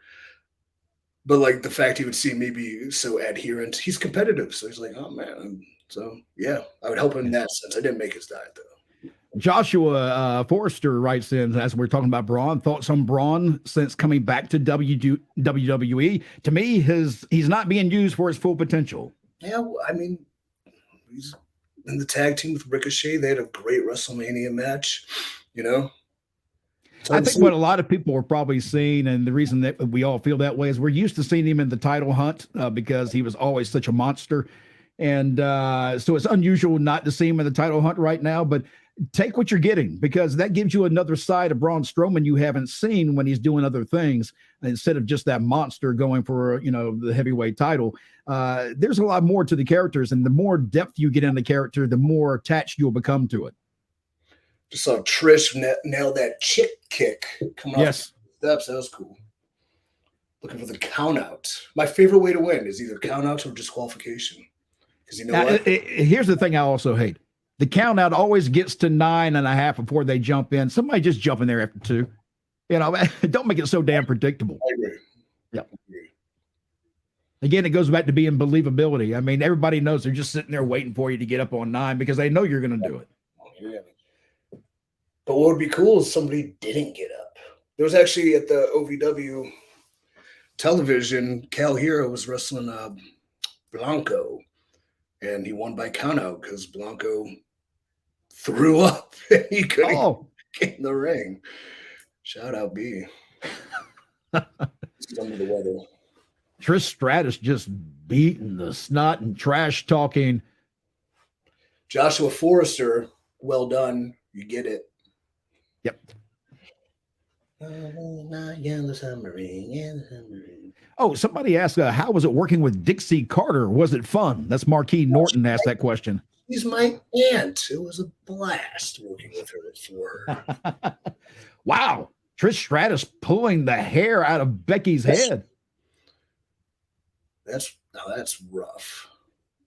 Get off my hair. Fine. Yeah, now it's just a cat fight. They are pissed at one another. Here's the thing, too. Like, if it is real, if this was real, what would you do? If someone's pulling my hair, man, I'm getting come unglued. That's why she 1, 2. Trish got her foot on the ropes at the last second. Becky didn't see her foot on the ropes. No. Becky now looks worried, confused about what she can do next. Trish rolls out and hits the outside of the ring. I hope she doesn't get counted out. Trish going for something under the ring, but Becky pulls her out and throws her back in. Better be hairspray. Wait, there's somebody under the ring. Who was that? Is it almost? What? Oh. Zoe Starks from under the ring. Quite a maneuver. The belly to back into the flippy neck breaker. Trish with the 1, 2, 3. Trish Stratus gets the win over Becky Lynch. Wow. That's a big one. I'm going to give it a 3 count for sure. Yeah, I agree. It worked super hard. They had a sustained amount of time. Crowds into it. Story was told. Business was done. What was really good was, that trickery they had at the end with her coming under the ring, hitting that thing. What a maneuver. I don't know. Yeah. Boom, and then tossing her back in right into a Stratisfaction. That's just good business. And Becky's nose is pouring blood now. I'm not sure. That probably happened right at the end right there. Yeah, Brian, this little deal. Oh, right on that knee. Can I steal that? Man. Yeah, that was pretty, wasn't it? That was fucking dope. Man. Look at that big yellow banana. There we go. Fans did not like, some of them loved it, but a lot of the fans in the audience did not like the fact that Trish walked away with the win. That's the reactions you want, man. And that's what's missing. That was a thing talking about with new people our new wrestlers, getting the reaction where people actually get out of their chairs and are, upset or excited. And you can do it by creating something they can invest in, but you might not be able to do it just by doing something very cool. Like a moonsault off the cage might be like, yeah. But then that trickery, because I know the people and I know the stories, cheating, win, yep. It's lost $1,000 of rupees on betting. Joshua Forster saying she's got another busted nose and a banana split nose. That's what he says. A little strawberry sauce on that banana split, huh? Ooh, Braun Breaker looks fucking crazy. Yeah, I was surprised that Braun didn't come up to the main roster during the draft. I think a lot of people were expecting to see him come up. Yeah, you know what? But if you're a baseball fan sometimes and you got a hot prospect, you want them fully finished into, because they're going real far, real quick to make sure they have all their bells in a row, so to speak. Can we take a pee break? Yeah, go ahead. I don't need one right now, but you can go ahead and I'll talk about what we got coming up while you do that. All right, make sure he doesn't talk bad about me while I'm gone, okay? Yeah, ask your questions now, and I'll tell you the truth about EC3. Degenerate gambler. He's got no wife. He sucks. All right, let's see. Coming up next, I believe, is Mustafa Ali. I think that's how you say his first name. Wrong. And who is he? I'm trying to remember who he's facing here. Gunther. Gunther. Yeah, this match is one of those matches that I honestly believe is already known before it starts. Gunther just is an incredible beast of a person, that his chops, for those of you who have not watched some of his earlier work, go to some of the stuff back in the UK when he was working there in the ring. He would chop guys, I swear to you, across the ring. The power of his chop is just incredible. And when he hits it, you can feel it. And that's something that I think is missing in wrestling. I like to feel what's happening in the ring. And when he hits somebody with that chop, you feel that chop. And I got a feeling that Ali is going to feel that chop many times tonight and probably won't walk out on his own before the night is over with. And yeah, Joshua, Gunther is crazy. Austin Theory, who is Austin facing tonight? That's a good question. I don't have it in front of me, so I don't know. Let's see if I can find out real quick while we're in a little bit of a commercial here with WWE. Again, this is Night of Champions from WWE. Watch along right here on Sportskeeda. We ask you to leave your comments down below. We'll get to them as we move through the show here. And any questions you have or thoughts on the pay-per-view itself and how you think the show is going. And going to comments right now, we got, let's see, KO and Zayn will retain their title, or the tribe chief today add a new title on his shoulder. That's from ML Swami. I think that KO and Zayn will retain those titles. I don't expect that Roman's going to win it, because I think the story is not really sitting with those titles. It's more sitting with his brothers. And that's going to be the rest of the bloodline family, the Usos. And even Solo. I'm not so sure Solo is on the same page with Roman. I think Solo's probably feels more like, he's a little agitated on how he treats his brothers, especially the other night in the ring when he was dressing down the Usos. Solo didn't look too happy. And the Saudi crowd up on their feet cheering for Mustafa Ali, who's coming in right now. Speaking of coming in, here comes EC3. Perfect timing. Yeah, brother. Did Gunther win yet? Yeah. I was just saying a minute ago that this is one of those matches where you kind of already know what the ending is going to be. You know what? You never know. You never know. I don't see Ali winning, but hey. Ali looks in good shape. Yeah, he does, doesn't he?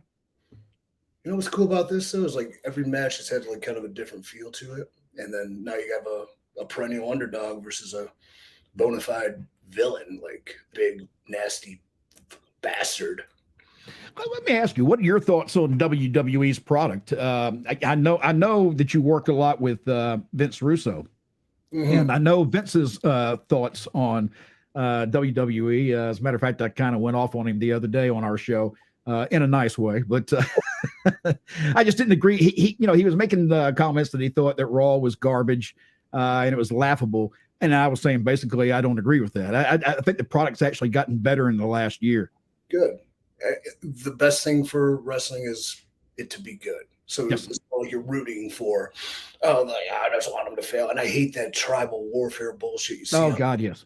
People are like, well, this company, it's like the product itself, like I said, don't get to watch with a lot because I don't. It was 3 freaking hours long, so it makes it hard to make time to even watch it. So Well, I watched WrestleMania, and it was top level professionals delivering on the grandest stage, and I thought WrestleManias were excellent. What I saw, this show has been very good. When you get down to like what's great about it, WWE does it the best because we're having top talent and great matches with circumstance and things like that. I think when it comes to constant TV, though, there's always so many moving pieces and things don't get to develop and things get, thrown away quickly or don't start. You have those start stops and then those things happen. So I would say from a top level, like with the Bloodline and Roman on top and Brock and these guys, it's excellent. But I'd say people want continuity, they want context, and they want to be emotionally invested in the characters. And all these matches we're watching, we're emotionally invested because we know them from a long time. Yep. But for new guys like Imperium, I know nothing about these dudes, and I know them as far as characters and what are their motivations and inspirations. So I think there could always be allowing talent to develop is a problem, I would say. Gunther is making his way out right now, so we're still waiting for this match to get underway with him and Ali. And Ali, of course, Ali is basically, isn't he from Saudi Arabia? He's from Chicago. Oh, is he really? Yeah, I believe he's from Saudi descent. Okay, yeah, because the crowd seemed to love him when he came out. It seemed like it was maybe a hometown crowd kind of feel. And now you got the one monster walking out that he just has a presence about him that you just feel. He reminds me, Gunther reminds me of the character from Rocky, the Russian that fought Rocky. Yeah, he's got very much that feel to him. I'm just super impressed by the physical transformation he's made. Oh, God, yeah. I was talking about that while you were gone, telling people to go back and look at some of his early work because some of his chops back then, even when he carried all that extra weight, he would just murder people with those chops. But he was a heavy-set guy. Yeah. Now his transformation, as you say, is just incredible. You know what? They challenged him to do something, and that's a problem when the internet's going to defend people like, oh, WWE wanted him to do this, and they wouldn't do it. They're investing in you, and if they want to see something out of you or they want you to try something, it's for a reason. And if you deliver it, you're going to be rewarded. You're going to be the Intercontinental Champion, working one of the best 3-ways I've ever seen in WrestleMania. You know, Yes. you're going to be sold out house in Saudi on top as a champion. So like being challenged by somebody that is investing in you is not a bad thing. And he knocked it out of the park. What did you think about that match at WrestleMania? I had made a comment on another show that was probably one of the most brutal matches I have seen. Yeah, I was glad to be not in it for the first time. I'm like, oh, hey, you got a spot for you on WrestleMania? Yeah, you're gonna be in the match with Gunther, Drew, and Sheamus. I'm like, I'm good, man. Yep. Because they all went at it, man. They didn't let anything back. Yeah. All right, here we go. The bell's rung. Ali and Gunther. We'll see how long this match lasts. I'm guessing it's only going to last a couple of minutes at most. And yet, you look at anybody who needs inspiration can find it in Gunther. Oh, yes. He looks the best he can. It's not like super aesthetic, like everybody's going to look the same or everybody's like cookie cutter bodybuilding bullshit. Like he's fit, healthy, believable, and a badass. Yes. And that's the key word, believable. Because a lot of our wrestlers today are not believable. I don't believe a lot of them. And I like my wrestler needs to be somebody I can believe would kick your ass if he wanted to. Gunther going for a chop, misses. Ali turns around and chops him back, and Gunther looks pissed now. Good story. And he's doing the chopping him down deal. Ali going after the leg of Gunther. This has already gone longer than I thought it would. Yeah. Oh, nice drop kick from Ali. 2.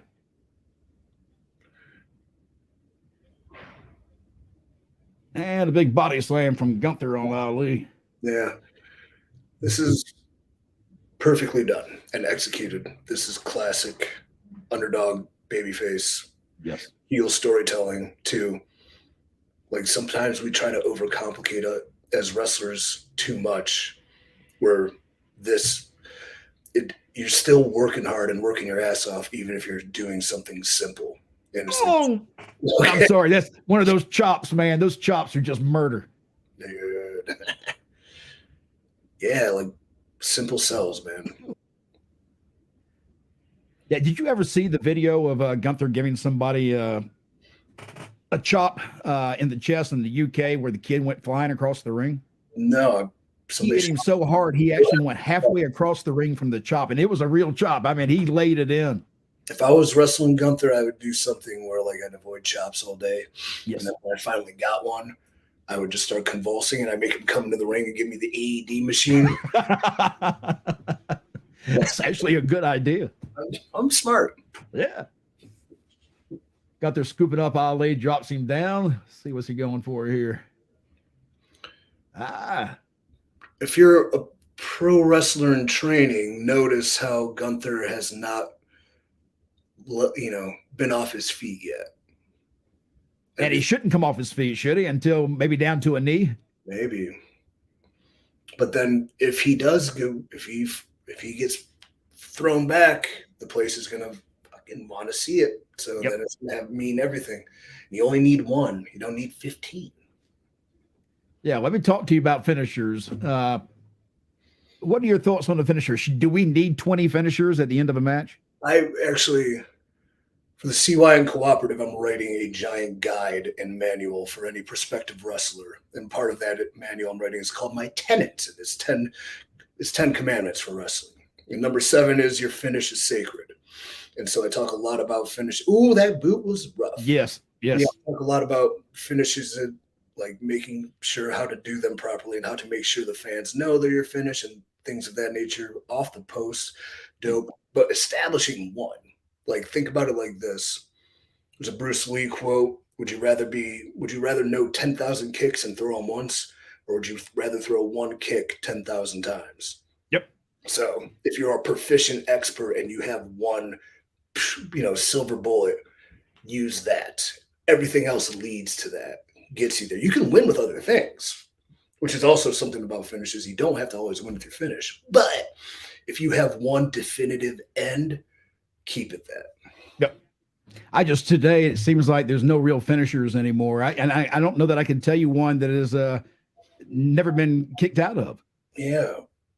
I mean, the closest now is going to be RKO, but that's just because Randy protected it for so long and only very few people kick out of it.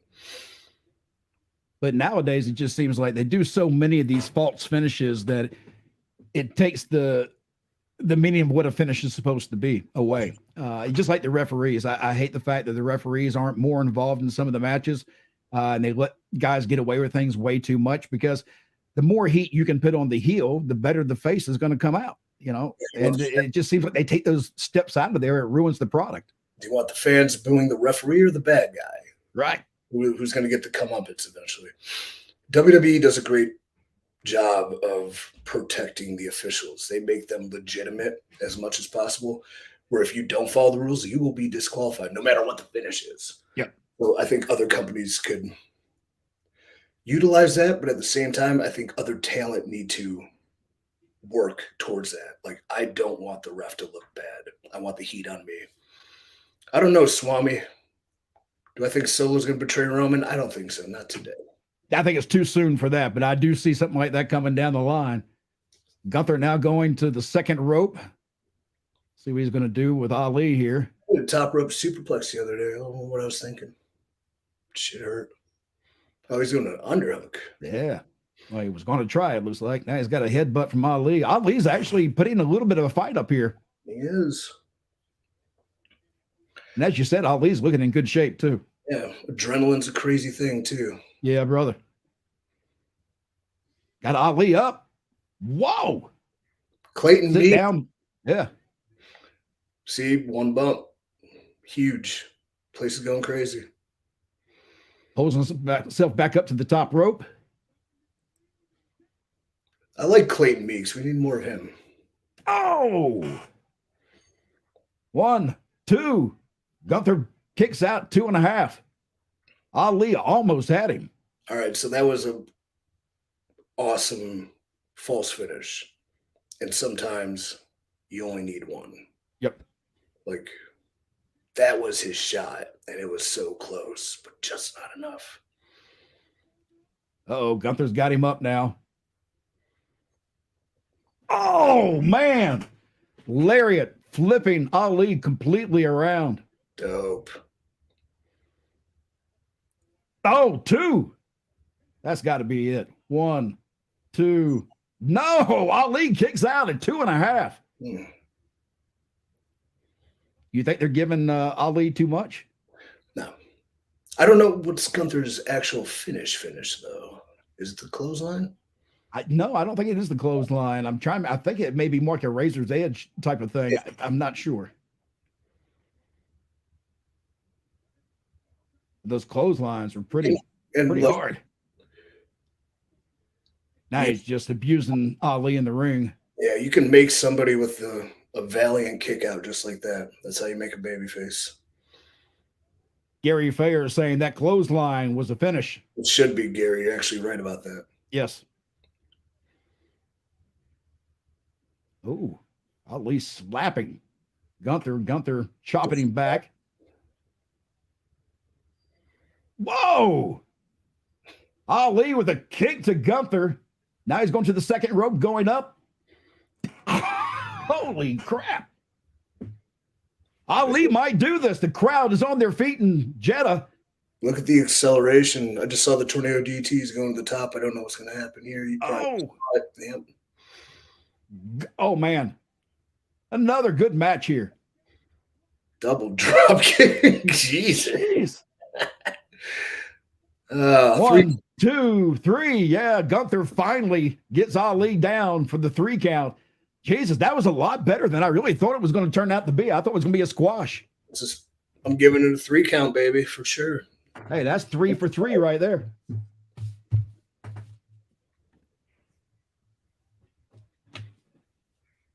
Wow.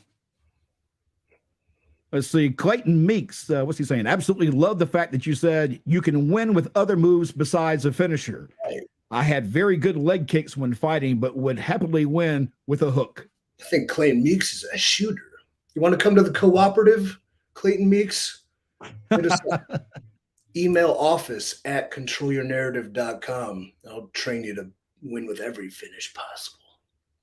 Got questions for EC3 or anything that we're watching here on the WWE Night of Champions Premium Live event? Just leave them down below and we'll get to them as we move along here. Like, all right, he was number one. Thanks for the comment, but like, kind of short. Like, do you ever watch, UFC? Like, sometimes the fights go 2 rounds, sometimes they go 1 round.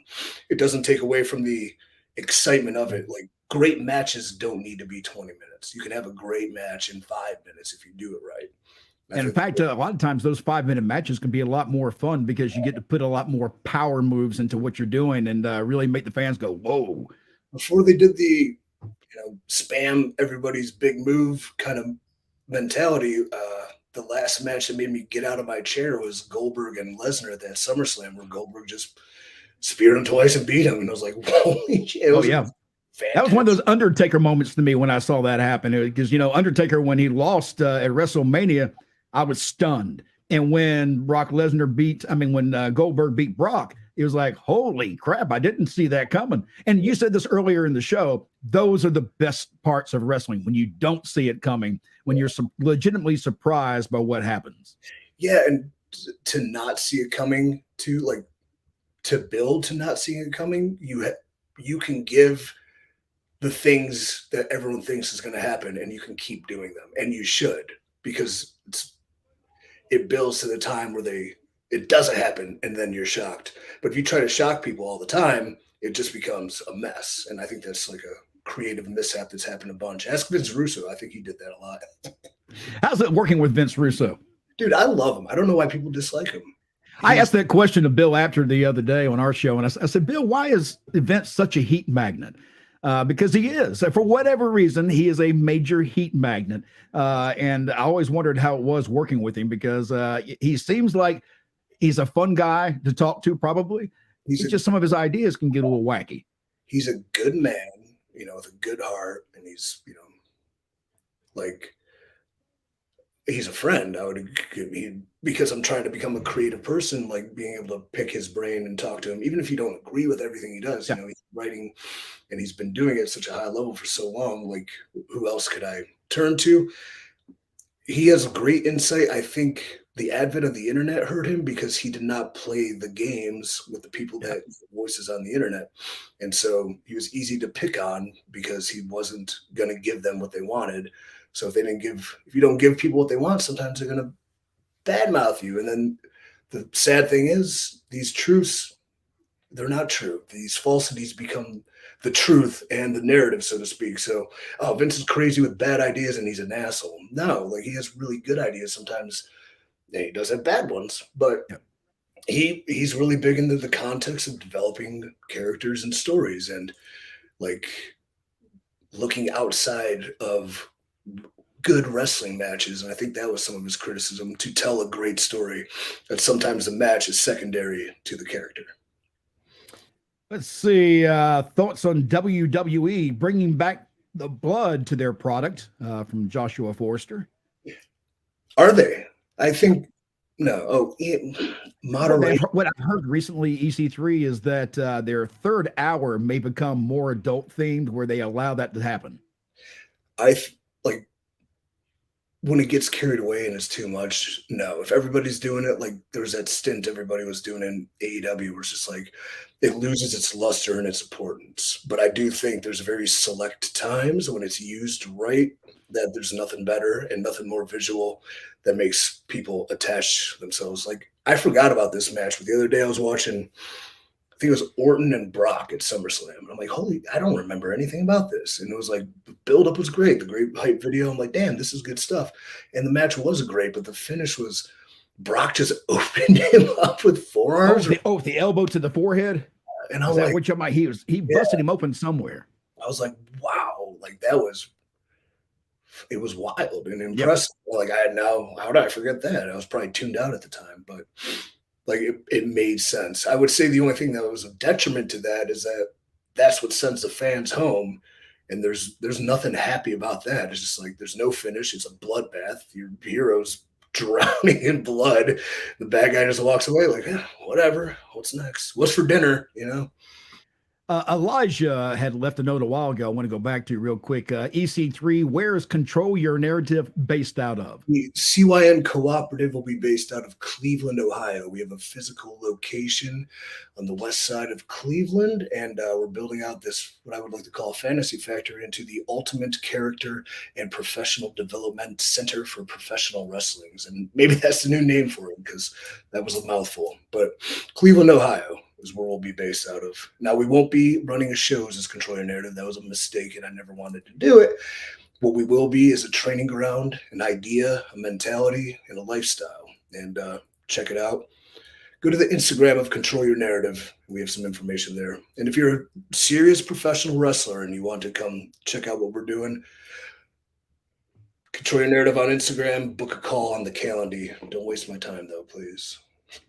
Johnny Autism Wrestling says, Mac, I don't get why Bianca still has the Raw Women's Championship when she's on SmackDown. And I don't get why Rhea Ripley has the SmackDown Women's title when she's on Raw. They need to do a title swap. That's some of that crazy WWE draft business that has never made sense to me. I'm not against WWE. Anybody who's watching this, you've never watched any of the stuff I've done before with other shows. I like WWE. I like all wrestling, but there are certain things that do drive me crazy. And the draft was one because no one's ever drafted and stays on that brand. They always cross over. And then when that happens, it makes no sense to me. I'd rather see two split brands that truly compete for ratings and viewers. To me, that's just that simple. I think it makes a much better product. I agree. I always wish the draft had more legitimacy. Like, that was the problem when it started, is like keeping the brand separate. But that was one of the points where we can't take the step back to take 2 or 3 forward. So the second the brand split and you kind of divvy up the stars, suddenly your audience takes a hit, and then you panic, and then you start throwing it back together. Where it's just like, you gotta weather the storm, I think. Now, I don't have the same obligations as the WWE and, investors to answer to, or networks, or people screaming about, a dip. But if you can take that time to take that back, build new stars, then you have 4 stars total, 2 are on Raw, 2 are on SmackDown. Then if you do it right, you got 8 stars because you got 4 on Raw and you got 4 on SmackDown. Then you got 16 stars because everybody's building everybody. But what do I know? I'm just a guy in a broom closet. And he is in a broom closet. For those of you who don't know, he's actually getting ready for a show tonight with OVW. Oh, hey, let me ask you, one of the talents in OVW is Shalonda Royal. Yeah. You know Shalandra? Oh, I know about her. She's from Georgia, so I haven't seen her in, it's probably been about a year or two, but sweet girl. Sweetheart. Yes, very Great much so. Voice on her. Yeah, she does. She's actually an opera singer. I think she actually sings opera. She does. And I heard her singing once. I'm like, you have to do that all the time. And then she does. I used to always tell the promoters down in South Georgia when they would try to bring her in, I said, you need to have her sing the national anthem. I mean, she's incredible. She can really sing. And they're like, no, she can't. I'm like, try her. You'll see. Yeah, she's really good. Let's see. Josh. Yeah, we get Joshua's question because, I'm not we should answer things. CYN as a show, all the shows were awesome. It was kind of what went wrong was the fact that there's a lot of people trying to expedite the growth of it without giving us the infrastructure or the assets too. So there's a lot of bad advice and a lot of people throwing a lot of things that people who didn't understand the business that were associated with put us in position to go way beyond our means before we could even start. So that's kind of that. Plus, taste is bad in my mouth now. I don't like when people ruin my shit. So yep. Let's see. Gary Fair says, if they're truly going to compete for ratings, the two shows should be head to head. No, that's insane. He's right, but that's insane. Oh, yeah. I mean, he's right, but it's bad business. Bianca Bel-Air is now out of the ring as she will be facing Asuka for the Raw Women's Championship here. All sorts of bells and whistles going. Now, do you follow Bianca much? Yeah, well, when I went back to NXT, she was coming up as a prospect. And, yeah, you knew day one she was going to be something. She's very special. Very nice person, too. Kind eyes. Great heart. She's got a great butt too. I ain't gonna lie. Hey, it's just one of those attributes about that young lady that is hard to miss. I would say she's a very attractive human being. Yes, she is. And I know you. You also think that Randy Orton's attractive too. I heard that the other day. So he's top 5. I cracked up. I actually popped when I saw that. I was like, "That's hilarious." Was it an actual news headline, or I think it was just a video clip, one of the shorts or something. Okay, that's a good short then. Yeah, that's what we do, man. What's the number one job of a professional wrestler? It's get attention. So, plus, I'm not lying. I don't lie. Randy Orton is fucking handsome, man. I'm trying to remember what you called him. What did you say he was? You just call him beautiful, or it was something odd? Wait, no. You're like, don't kill my image here. I know. I said he's on Team Handsome, probably hunk of the month. Yeah, I mean, he's good looking, and one of the best in the fucking ring too. I'm sort of jealous of him. He's taller than me, richer than me. His finish works, mine doesn't. Asuka right now seems to have control of this match between her and Bianca Bel-Air, but Bianca now just turned the tables on that. Asuka's really pretty too. Yes, she is. In a different way. I don't know how to explain it, but she does. There's something very attractive about Asuka. And I like her better since she put that new makeup on her face too. That makeup she's using, I think, really looks good on her. I don't mean her actual beauty makeup. I'm talking about show makeup. That shoulder block was sweet. That was really cool. See, when they have the talent in WWE and they have the best producers, they have the best minds, they have the best wrestlers. Like when they have time to do what they do, they can be really like good, obviously, but they can really take things up a level because they do it. They can do the same things. Everyone like, big moves, blah, blah, blah. They can do that, but they can make them mean more by doing them right and not as funny. Clayton Meeks. Hell yeah. I didn't know Mac was from Georgia. I'm from Marietta, lived in many other places, but also Valdosta and now Atlanta. I say I've worked in Marietta, I've worked in Valdosta, and I've worked in Atlanta. So, hey, good to have you, Clayton. By the way, share this link to other people. Let them know we're on. We'd love to have them join us here. Leave your comments down below as well, and we'll answer some questions as we go through the show. We've been doing this for an hour and 45 minutes. It feels like 10. Like I've enjoyed this thoroughly. So yeah, it's been a lot easier. I was kind of nervous getting into it because neither one of us have done this before. So this is our first time doing a watch along like this. Yeah, jump in the chat, gang. I like to handle that. Somebody asked me a question. My NWA contract's as long as I want it. How about that? That's good. Let's see. I think Cora Jade. Okay, they're talking about butts again. I'm sorry. I'll leave that out there. Chris Aldridge just straight up shooting a shot. I want Asuka. Come on, man. Yeah. Let's see. They have 2 SmackDown superstars fighting for a Raw title. He's not wrong. That's Wesley Davon. Yeah, it doesn't make sense, I guess. But what are you gonna do? But that's all from these matches are taking place after the draft happened when they had those belts. So I'd imagine they're trying to get the belts off certain people and put them on others. But again, if he's pointing out these are both Raw superstars, no matter who wins, it's still going to be on Raw. Greg and John, I see some of it, but not entirely. As far as impact, it's cool to see a guy like Macklin, who came from developmental. It kind of reminds me of me. Kind of got the short end of the stick, got thrown away, reinvented himself, and he became the champion. So that's cool for him. This match with Bianca and Asuka, I wouldn't say it's been one of my favorites so far. The show's been really good.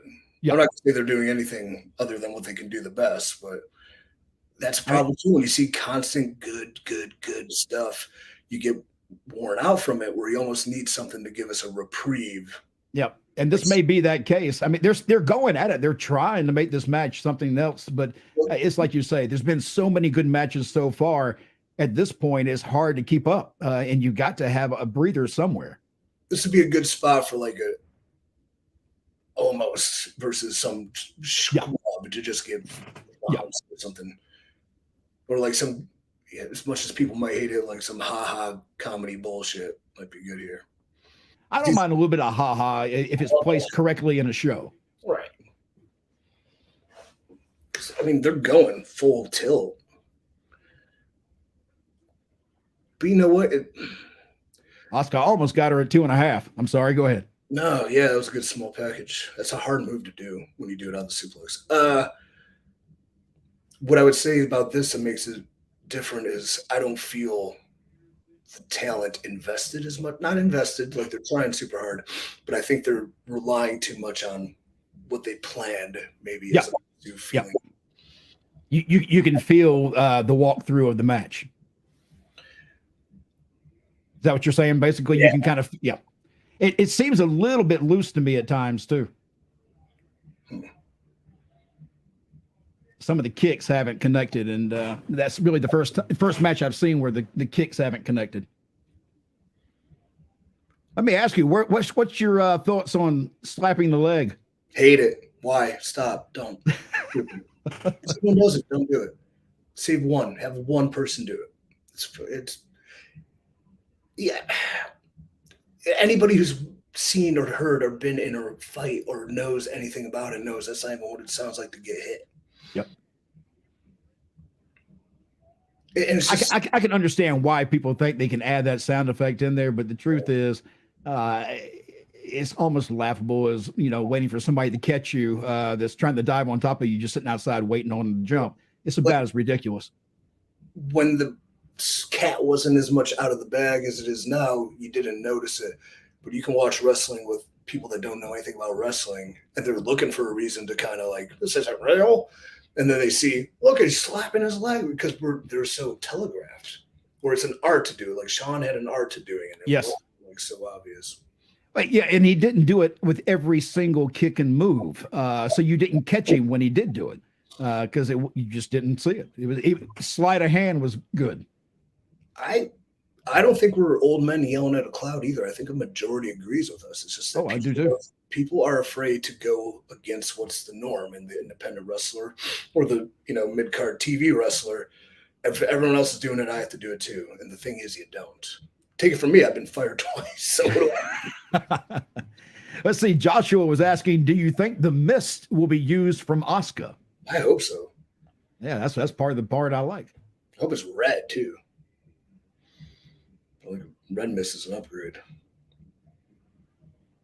Bianca, one hell of an athlete. Dude, beautiful moonsault. I could do that 10 years ago. Again, you're not old. No, but my knees are. Teddy gives me hell about that all the time because I say things like that, and he'll tell me, no, you're not old yet. You're only as old as you feel. Well, I feel 80 then. Yeah, this is the problem. I wake up in the morning and I feel 80. Bianca Bel-Air got Asuka in the corner now, trying to take control from Asuka. She's giving her way too much time, though, going to the fans.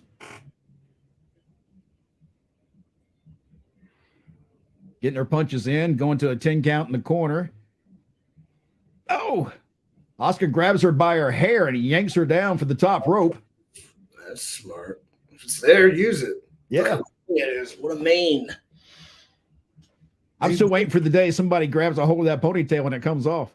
That'd be a great heel finish if somebody grabbed in and pulled out. She's like, what? And she yeah. Full time and rolls them up. Bianca went for a pinfall, only got 2. The crowd in Jeddah seems a little less active right now. Like you say, I imagine they're trying to take a breather here and catch their win before some of the other matches come up. Let's see. Any thoughts on LA Knight? Vincent Lynn asked that question. Yeah, I like. What's his name? Sean. I'm sorry. Yes, I think he's very talented. He's a cunning linguist, I would say. He's great with the microphone. Looks apart, acts apart, works within his means. Like he's believable. Yeah, he's a dummy. Yeah, I think you. I actually like him a lot. I wish they would utilize him a lot more.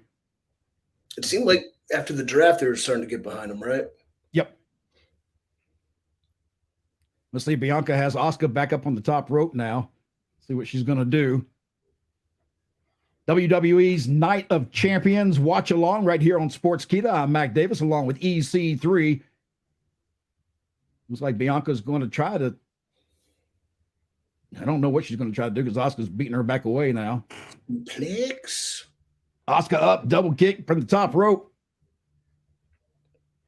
1, 2. That drop kick, you land on your back. Oh, man. I've had the air come out of me so quick on those.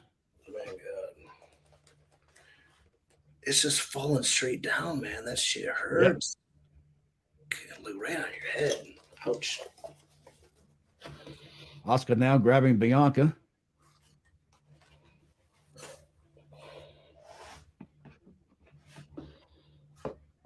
Trading moves. Asuka spins around, takes Bianca to the mat. That was the intent and purpose she put that Fujiwara armbar on. Was really aggressive. I like that. Bianca coming around now, trying to pick her up. Just manhandle her up. Up! She's strong. Yeah, buddy. Oh, I thought she had that one, but Asuka comes out of it. Oh. Right behind. Bianca's body slams her down. Spine on the pine. Yeah, buddy.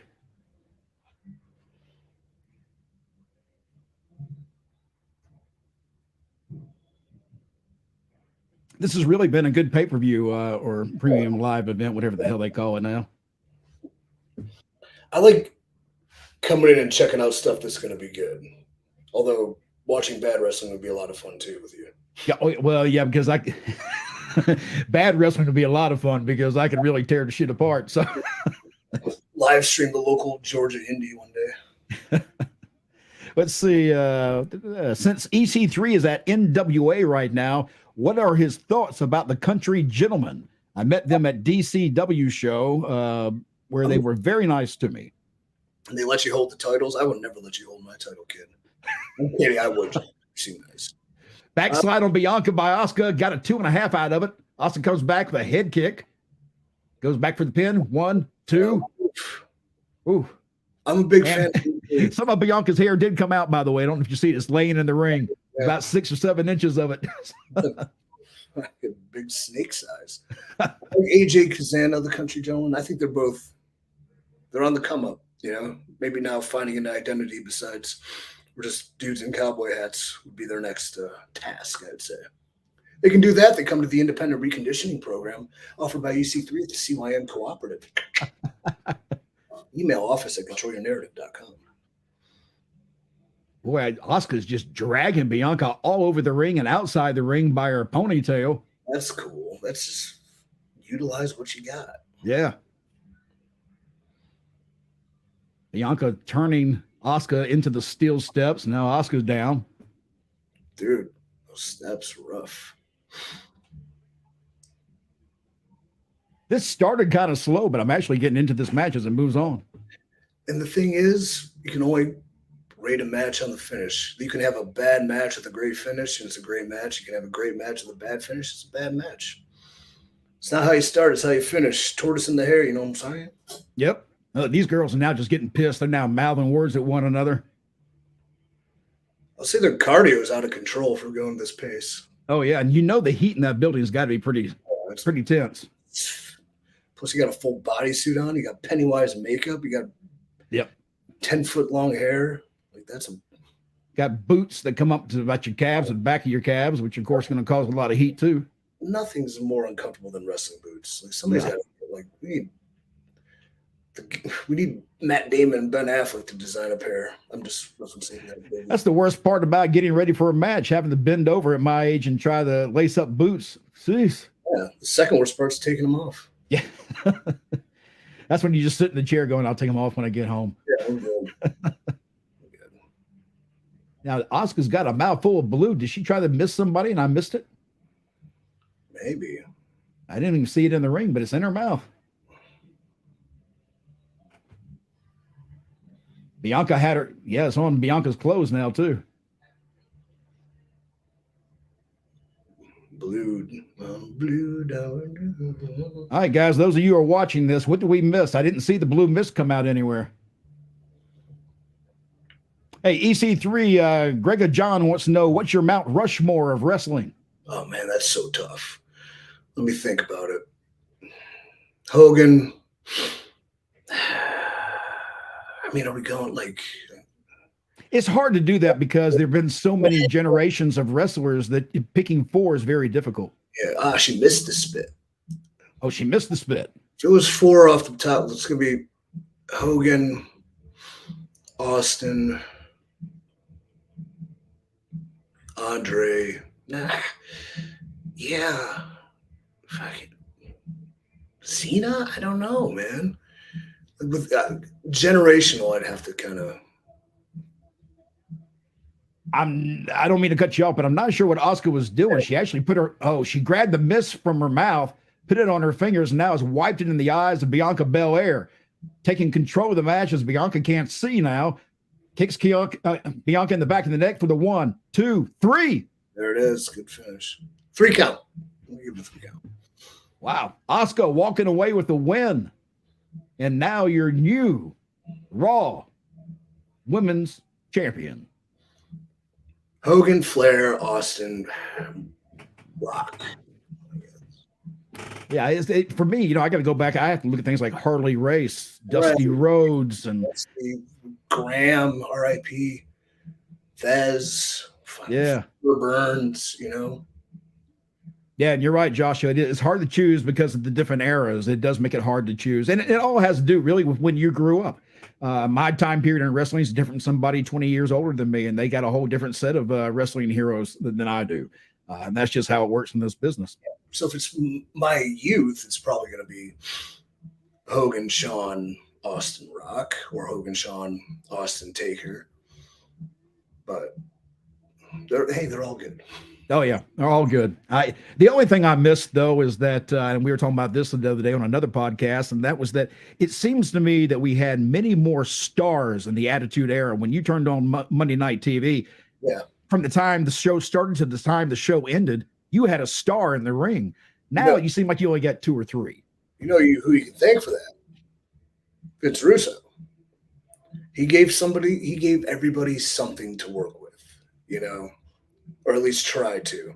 And everybody had something to develop. So it was countless stars. I think WWE has a star-making problem, and it's not the talent's fault. It's almost how they present them or long-term focus and build them. Like, who are the big stars? Brock and Roman. Yep. Cody's on the come up. Yeah, and Cody will be facing Brock later tonight or this afternoon, whenever you're watching this, for Night of Champions. Again, the replay showing Asuka rubbing that mist in Bianca's eyes, causing Bianca to go down in pain with her eyes. Asuka getting a kick to the back of the neck in the 1, 2, 3. That was good. All right, EC3 rating for this match. Oh, 3 for sure. 3. So that's 4 in a row. So far, good job by WWE on this premium live event. Talent's delivering. Show's delivering. Crowds. All right. Got questions for us, guys? Drop them in right now. We're in between matches here. You can just drop them down below. We'll answer them as we are in between matches. And sometimes even during the match, we'll bring those up. You can do that right down below. Also, subscribe if you don't mind. We'd appreciate that. Just make a quick subscription button click down there, and you'll be doing us a big favor. Yeah. And again, I'm Mac Davis, and that is ECW right across the way. He's been eating powder since we've been here. How many times do you eat that powder a day? Oh, before or after meals when I have my greens, So I might have a little snack here if people want to watch me eat. Now, what do you eat for a snack on the road? Oh, chicken and rice. Aha, so you got pre-planned food already. I do. See, now these I was able to get down here in Louisville. Shout out to Von Rocket. He does meal prep. But if I'm traveling, hold on, let me show you what I'm working with. Because I didn't know I was going to have access to these meals. So if I pack them, I make them at home and I put them in a plastic bag. So I portion out all my stuff. So. Do you ever eat out on the road? Do you go to restaurants, or do you try to eat what you bring? I try not to. Because I like to have my cheat meal at home in silence. I don't want to waste it on the road. Yep. If I go out on the road, I'll probably get a steak or something. Because everybody's got a good steak. Oh, God, yes. Let's see. Johnny Autism Mac, I became a new subscriber today. Good. Everybody else do the same thing. Also, share this link. Let's grow the amount of people in the room. I think I see 128 with us right now. So thank you for joining us and being with us for Night of Champions right here on Sportskeeda. Karrion Kross with Scarlett right now on the screen. Scarlett, I've seen her work in the Indies. Good worker. Karrion Kross, I think, is another great worker. So it'd be nice to see them get back on TV and do their thing. And let's see who we got. Oh, the next match would be Natalya coming out against Rhea Ripley. And again, this is one of those cases, EC3, where it almost feels like I know where this match is going to go. But I said that a while ago, and that match didn't quite do what I thought. You never know. Natalya's been around forever in WWE. She seems like she's the go-to person for talent to get over, that she helps, kind of build the talent more than she ever was a long-reigning champion. And I would think that that's a pretty sweet spot to be in, too. You get in the WWE, and they count on you to help get the other people over. Your job's pretty damn secure. Yeah, longevity is key. So yeah, sometimes you don't want to peak early. And she was around so much earlier in the industry because of her family roots. Yeah. That's a nice little moment. And still pretty as ever. I've always thought Natalya was very cute in her appearance, and she just, as she gets older, she looks better.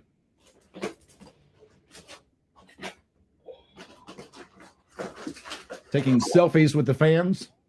That's cute. I can't believe I thought we would get some harder questions.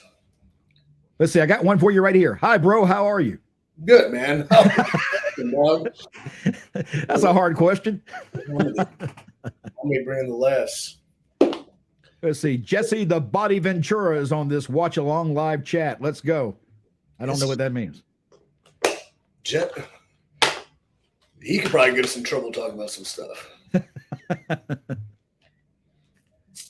Drop those questions below. We still got time, guys. Have you ever tried Prime, EC3? I'm curious what Prime is, Johnny. Let me know.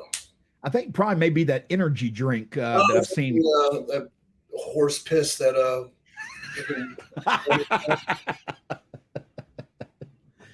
Say what you mean. Say what you mean. I had a sip. It wasn't bad. I don't like a lot of those energy drinks because they get me too jacked up, and I don't like that feeling. Caffeine, it's crazy. Every time I've ever been in the ring, I didn't need that energy drink to get any energy, because the energy you get from the fans gets you so hyped up. It's all you need. Yeah. Another secret of the pros, the kids that take the pre-workout, like the caffeine boost before matches, are the ones that get blown up, because that it goes right to you, limit it. I'm telling you. That niacin they got in there will jack you up really bad. You would give niacin to people who didn't know what it did, but at high doses as ribs, and they just turn into tomatoes. Yep.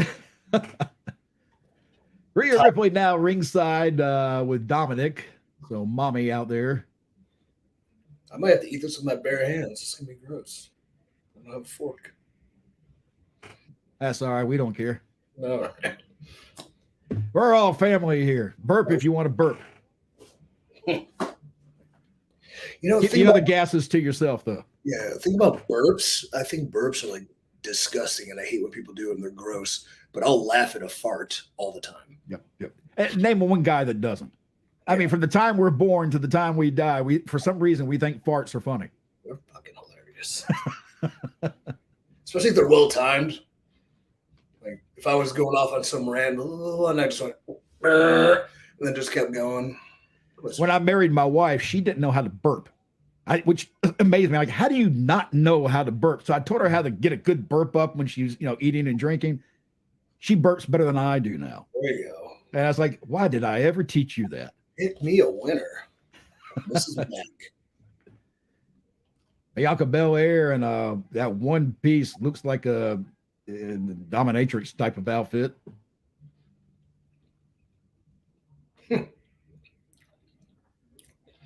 It's interesting they're going back to back with the ladies. Yeah, it is. So this will be even harder for them to follow.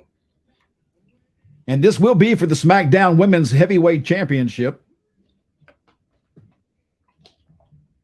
What's the main event? Is it Brock and Cody? I'm not sure. It could be the tag team, which is Roman and Solo against Kevin and Sami. Got it. Now this way. So I think we got this and 2 more matches, I believe. Joshua, do you recruit young wrestlers from Australia? Yes, absolutely. What I want CYN to be is a platform that gets you ready for any of the TV companies, because nobody knows how to do it really, or how to train it. So yeah, from Australia, if you want to come to Cleveland, I'll find you a job. I'll hook you up. I mean, not a wrestling job, but yes, absolutely. Australia has a really good amount of potential talents. Plus, you're from a different country, so it just makes you unique right away.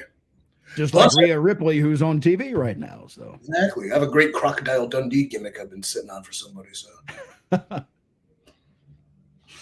Rhea right now just laying into Natalya. Yeah, and Rhea, of course, her big thing was she was telling Natalya, I'm going to make an example out of you on this pay-per-view. And so far, that's exactly what she's doing. I can't imagine Natalya not getting something in here, though. But so far, it's been all Rhea. To make this different, it's almost like everything's been back and forth, back and forth, back and forth. This might have to be straight. Wow, that was fast. I'm sorry, I didn't mean to cut you off. It just ended. Rhea Ripley just squashed Natalya, and remains your SmackDown Women's Champion. It's not her night. It's not her night.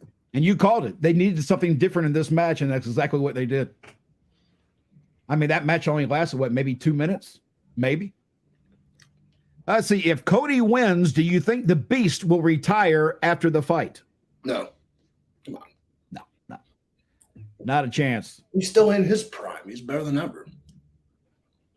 Mike saying that match was fast. Yes, it was.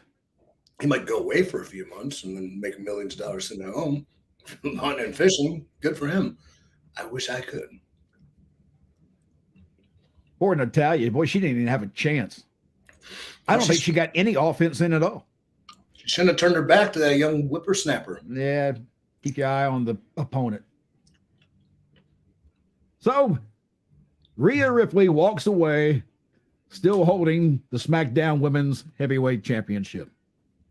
Or championship. All right, guys. Now we got more time for questions. Drop them in right now.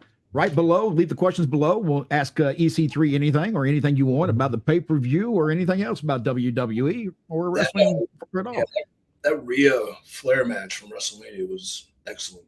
Oh, yeah. Really, really good.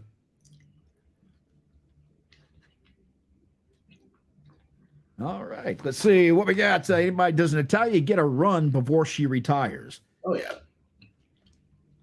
Natalya's thing to me is sometimes she's almost too sweet on TV, and it comes across, and I think that kind of hurts her a little bit. The fans love her for that, but I don't think they think she's got the fight in her as much. Yeah. Well, think about this.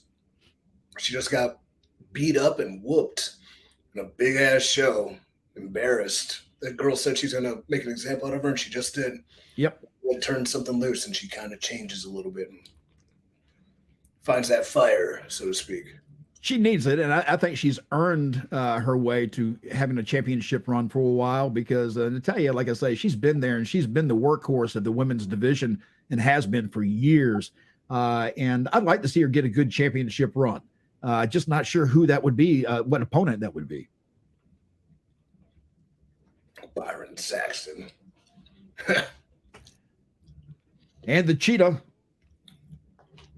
Seth Rollins. I swear his wardrobe, he probably has a larger closet at home than his wife. That thing's wild. I wonder, because he only wears the things once. Like, where do they go? Oh, yeah. Let's go to a thrift store. Is there a thrift store somewhere in Iowa with just a bunch of crazy ass outfits that he just gave away? I would be eBaying the hell out of those things. I'd get out of the ring going, who wants this? Get it for a nice prime price. Let's see, Chris Aldridge. Who do you think Rhea Ripley is going to face next for the title?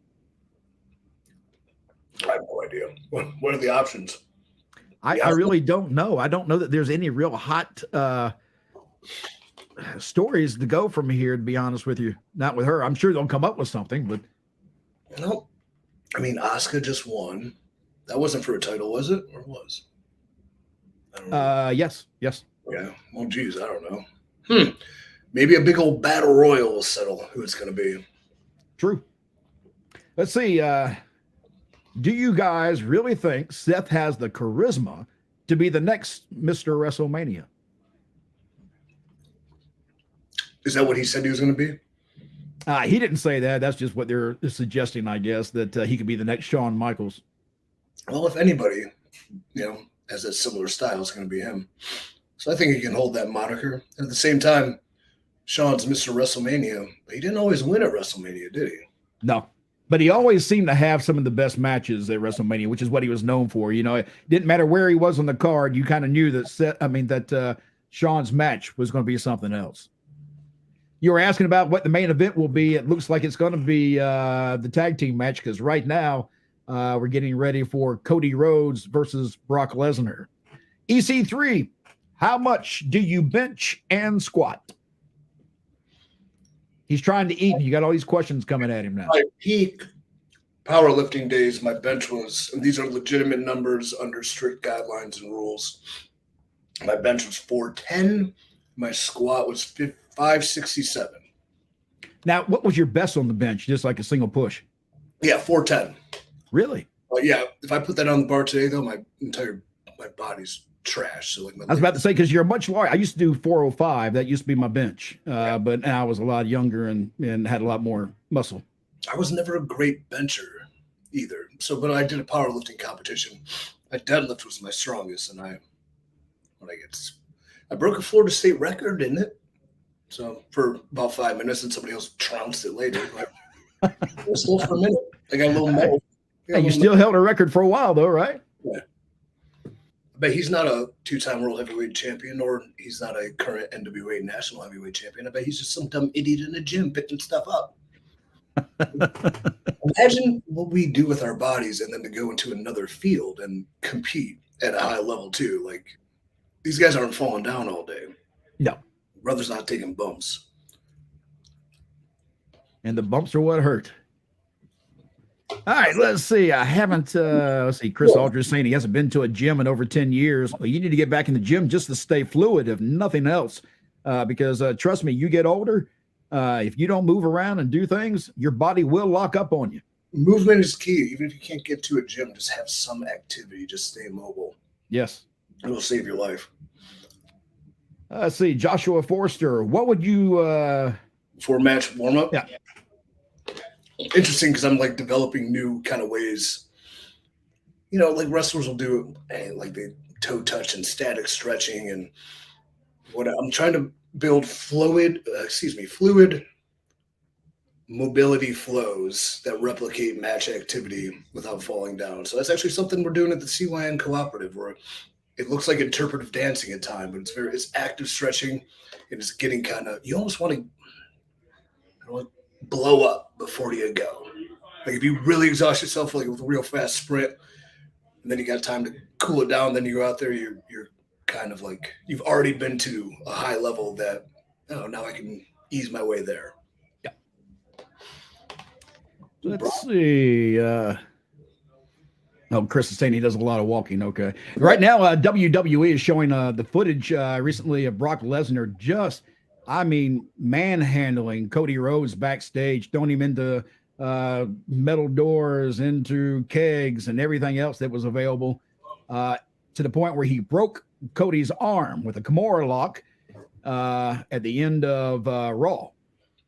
And it brought Triple H to Cody's room saying, "I can see your arm is broken."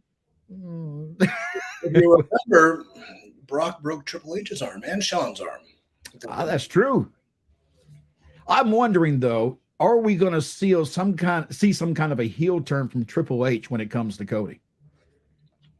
Does Triple H hold resentment for what Cody did when he went to AEW, destroying the throne? Well, it's such a comically shitty throne. I'd hope not. Yeah. I think there's two shits. Let's see. We got Brock Lesnar coming out first here. The crowd, of course, in Saudi Arabia, they love Brock Lesnar. They have from the get-go. Love giant freaks. And Chris, if you're doing like 8,000 to 10,000 steps a day, that's going to keep you in optimal health. So that's good. Let's see. Matt, I don't even know how you say this. Tosi Timbo something. I think Randy Orton is returning tonight to interfere in the main event.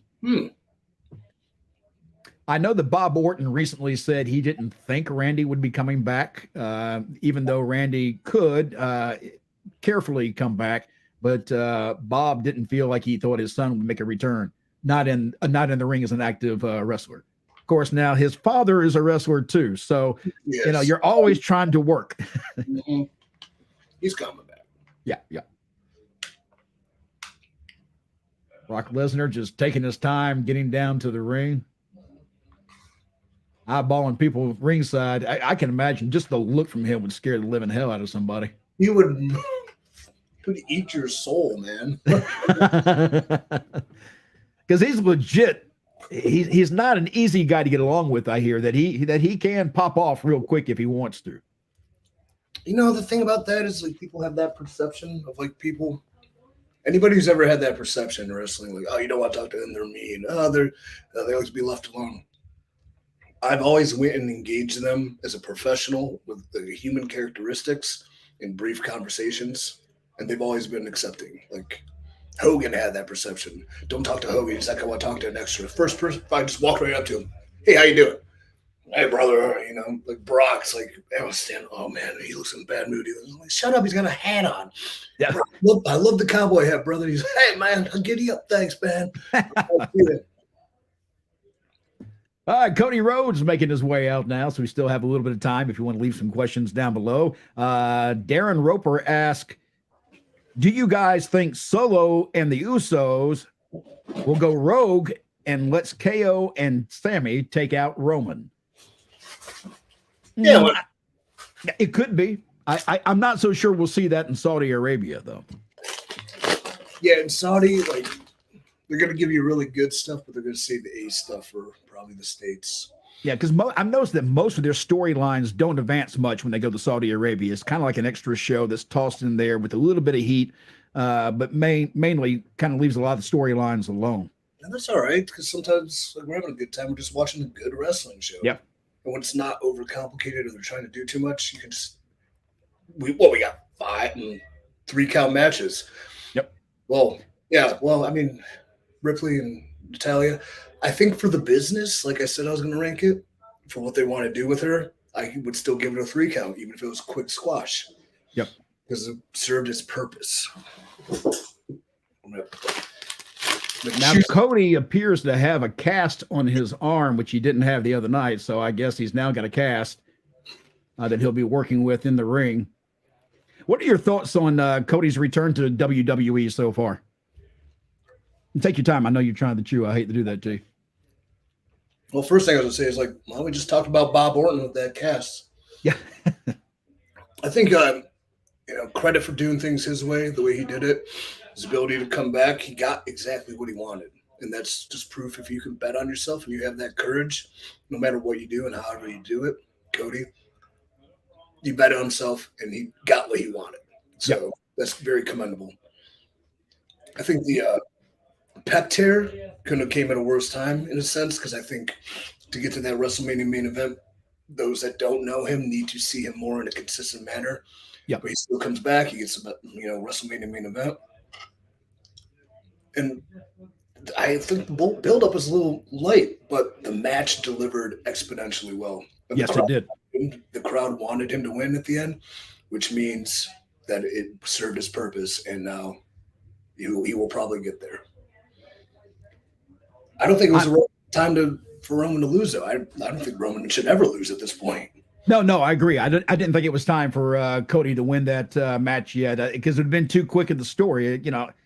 You don't want to pop off too quick because you want it to last. You only got one shot because whoever does that, it's going to be a huge moment that you got like one shot to do it right. Now, I'd like to see Brock win this match tonight. I'd like to see Cody get to the point where he's so far at the bottom that he's playing out his father's hard times and has to fight his way back. And I think that may be where we're going to see tonight. And I'll be surprised if Cody wins this match. So far, he just keeps Brock running from corner to corner trying to catch up with him, but Brock's just laughing, standing in the ring. Win or lose, you're not losing to Brock Lesnar is not a blemish out of your career. Like, no. That's one of those matches where nobody really loses. Yeah. Cody gets Cody with Brock back in the ring, starts laying some rights in there. How freaky athletic is? Did you see him run? He ran like he was a gazelle. Yep. And like Cody, he's a good athlete and he's a wrestler. But like Brock was like, just him running was like fucking crazy. And he's got all that freaking mass on him. I mean, he's not a small guy by any means. Now it's just suplex. I'm all right with it. They've given us really good catch-can wrestling. We've had our chain. We've had our falsies. Now let's get some fucking brutality. Let's just say it. Oh, yeah, we're going to see it here. Give it to me. Cody landing on that broken arm on that suplex a minute ago. He's going to do it again, I'm sure. Boom, right there on that same arm.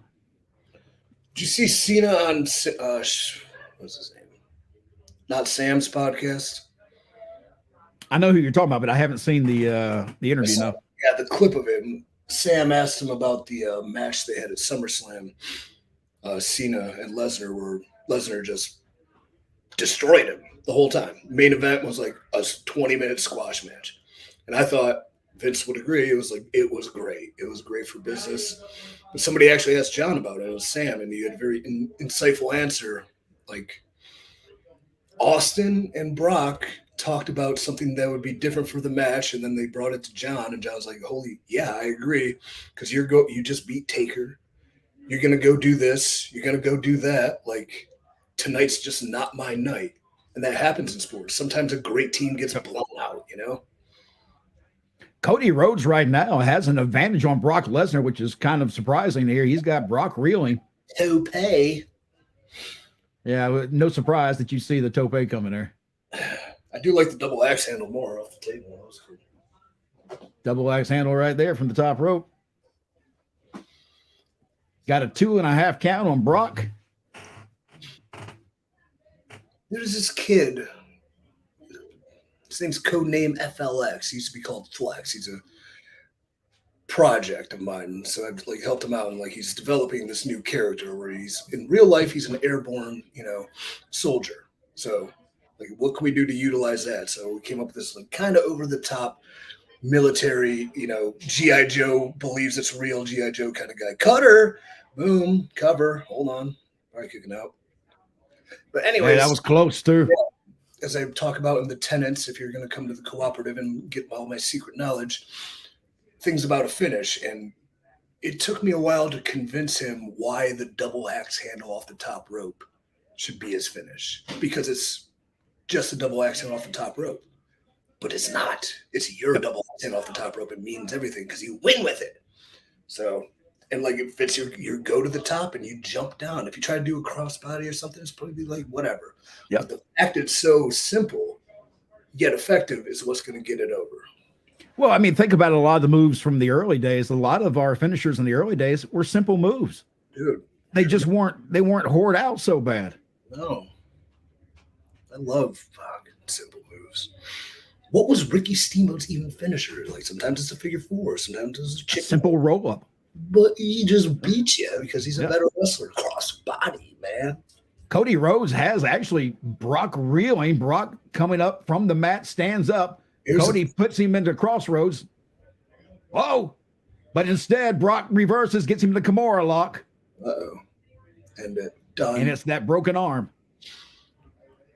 No, Brock is one of the best wrestlers, feeding a babyface's comeback. He's very, very talented at it. And Yes. people, he doesn't sell. He just beats people. No, dude, he's one of the best when it comes to giving people these levels up they go to get him down because he's made him such an attraction.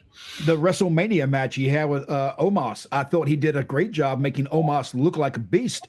And I made a comment about this. That's when I realized just how talented Brock really was at putting other talent over. He gets it. Yes. Yeah, I don't think he's retiring anytime soon. Why would he? Why the hell would he?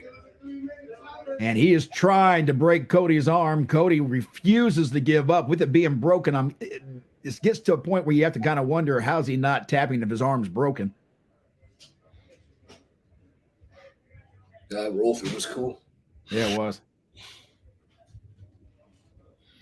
Cody trying to reach the ropes, but Brock has him in a place where he just can't reach. That's visually cool. This should be where it ends, really. I think it ought to be where he just finally has to tap out. Oh, don't do the pass out thing. Come on now. No, you can't pass out from an arm hold. Like, the pain is too much. Listen, I don't want to see it end like this now. He's got his arm up still good. All right, so he's still with us. Brock looks like a wild man in that ring. The thing about a hold like that is it has to break somebody eventually. So yeah, well, that's what I'm saying. And with his arm being broken, you would think that reality says he would have tapped that mat a long time ago. Yeah.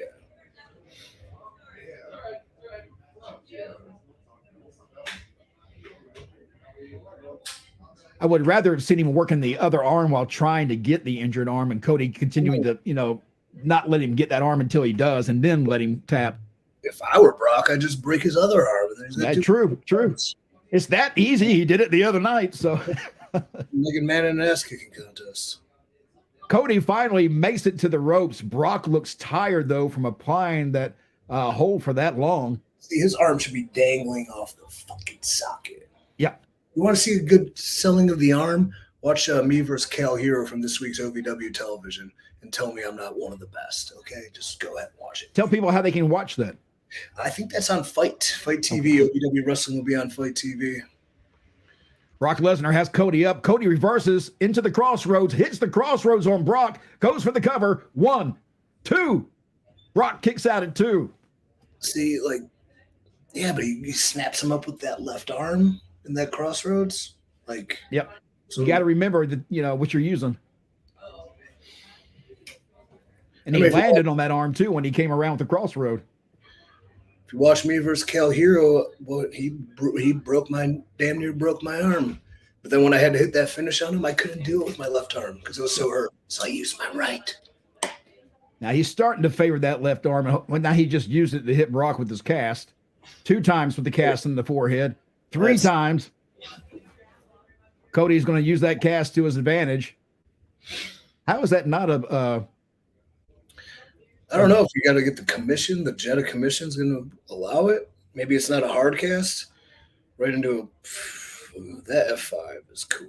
Yeah. It's always cool, man. He waited too long for the cover, so I don't expect a pin. 1, 2, and he kicks out at 2. Brock looks like he's getting frustrated. He should be. He should have beat this guy minutes ago. Cody's got that super arm where nothing hurts, I guess. Look at that. Maybe he's got a metal plate in his forearm we don't know about. Oh, dude. Hey, it worked for Lex. That's right. Look that up, kids. Lex Luger. Now Brock and Cody coming up. Oh, Brock just grabs him, puts him in the Kimura lock again in the middle of the ring. I'm not sure Cody can go anywhere at this point unless he rolls somehow. You toast, brother. Now Brock just rolled him towards the ropes. Cody trying to hang on. He's in the Kimura lock again. It looks like he's going to go out this time. I fought some. That's it. That's it. Wow, Cody losing. No. Brock won't let the Kimura lock go on Cody's arm. The referee trying desperately to get him to break the hold. Now he does. I don't think anybody would buy Cody less as a good guy if he tapped out. I don't either. I think it would have been better to see him tap, to be honest with you. I'd rather seen that than see just the pass out. Yeah, you almost respect the fact that he just wasn't his night again. Yep. Like he just got caught by the biggest beast in the world who rips fucking arms off. And if I don't tap out, my kids don't eat because I can't work. So that would be hard times, dare I say. I'm not sure Brock is finished with Cody. Oh. Brock looks pissed. There's quite a few bodies buried in Saudi, so why not one more? Brock is slowly stalking Cody, but now he just puts his arms in the middle of the ring, raises them up. Maybe Cody's lucky and he won't mess with him here. Brock looks in incredible shape. My God, man, he's getting cut. There was a time when he had a bit of a gut on him, but he's getting ripped. Yeah. All right, that's it. Brock Lesnar wins the match against Cody Rhodes at Night of Champions for WWE. This is Sportskeeda Wrestling. I'm Mac Davis along with EC3. We still got another match to go here, and that match will be coming up in just a few minutes. It'll be the Solo and Roman Reigns versus Kevin Owens and Sami Zayn, your current tag team champions. And Brock's still looking back like he might go back after Cody. This doesn't work as well for me with him passing out. If he, No, the second I saw them trying that, and the first time I kept thinking, no, I don't want to see it end that way. Yeah. All right, they're going into a commercial break here. And while they do that, we'll get your questions. You got questions for EC3 or anything about the show? Guys, drop them below, and we'll read them off to you here. Let's see. Joshua writes, it's kind of like Bronson Reed with his finisher from the top rope. I don't know what his finisher is. What is it? I don't either. Joshua, what's the finisher? By the way, all of you watching right now, please share this link, pass it around, let people know that we're on. We'd love to have them join in. And if you have questions for EC3 or anything about today's Night of Champions broadcast from WWE and the watch along, we'll answer them right down below, especially between matches here. And we got one more match still to come during this event. The office in the private chat wants me to get a ranking on the match, so they're probably waiting for me to say something. Oh, yeah, EC3 count. I'm sorry, I forgot about that. 3 count so they can clip up a clip and like EC3 buries Cody Rhodes Brock, which I would not. So I'll give it a 3 count. We haven't basically this entire night, unless this last match sucks. Sorry to go. Sorry. It's been a good night or day of wrestling so far. Like my only flaw with that match in my mind is I think I'd have more sympathy for him if he tapped out. I think the ending visuals of the guy who's lost and he was beaten makes more sense if he had to give up as opposed to he passed out. Now I'm awake and now I just don't know. If you get passed out, you don't know what happened. You're like, where am I? Not like I see you, mother effer. Yep. The only reason the pass out to me would work is like if his arm's already broken, it can't be any more broken. So perhaps in theory, it was pain that made him pass out. But at the same time, that pain, he was in the Kimura lock with that broken arm during the match and didn't really. I would think if it were truly broken, anybody who's having a broken arm or a broken leg, you know the pain. Somebody cranking on it like that, you're going to give up fast because the pain's just too much. Let's see. I got a question. EC3, what was your pathway into wrestling? Oh, good question, Josh. I started in Cleveland, Ohio at a simple independent training school. So started on a lowly indie, and this is before the indies were like what they became. But trained in a fucking used like a car garage in a ring. We had a 16-foot ring. It was a 20-foot building. Trained by J-Rock, the Big Daddy of Destruction in Cleveland. But my pathway went. I always wanted it the most. So I was going to go no matter where it took. And I had a look. I had talent. I had charisma. I used to jump over the top ropes and do moonsaults too, so I could do all that dumb shit. But I had ability. Eventually got scouted by Tommy Dreamer, who's in talent relations with WWE. So I started getting extra work and on the radar a little bit. From there, I realized Cleveland wasn't going to be the place I needed to be to keep going. So I went down to OVW originally. When it was developmental territory, I suffered a terrible knee injury in OVW. Had to move back to Cleveland. And then my path to WWE was I paid over $1,000 to go to an FCW tryout when it became the developmental territory, and that's how I got signed. So constantly investing myself, and that's my advice to young wrestlers, especially when I'm talking about what I'm selling them with the cooperative. But you always have to be investing in yourself, and I'm investing in myself still today because I'm a top of the line wrestler. I'm a fucking champion. I'm going to be a world champion. I'm still in the front lines, but what's going to be next? And that's where I'm going to be training, and I'm going to be coaching, and I'm going to be, nurturing the next generation. So that's why I come back to OVW to learn how they do business, how Al Snow trains, how Doug Basham trains, guys of that nature who have it all figured out. That's the story. Very cool. Let's see. Jeremy Woodall asked, do you think they'll go with the respect angle with Brock and Cody somehow? After tonight, I think that's a possibility. Yeah. But then does it serve a better purpose to make that respect turn into something sniveling and snimy? Is that a word? Like, I don't know. I think Cody's a better heel, dudes. I do too. Like, I think Cody's a natural heel more so than a natural face he by far. is. Yeah. He's a natural heel. Let's see what else we got here.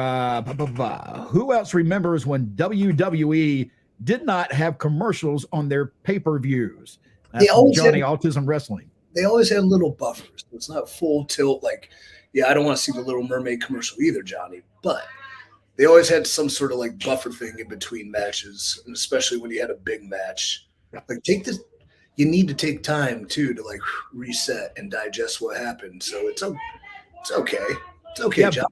Plus, when the show's going on in a premium live event, there are no commercial breaks for the viewer to go take a leak, get something to eat or anything else. And if the show is really good, like this one has been, you watch match to match. So you need a break somewhere. And those little areas where they throw promos and commercial breaks in is really meant to give you that chance to do what you got to do to get relaxed again and come get in front of the TV and watch the rest.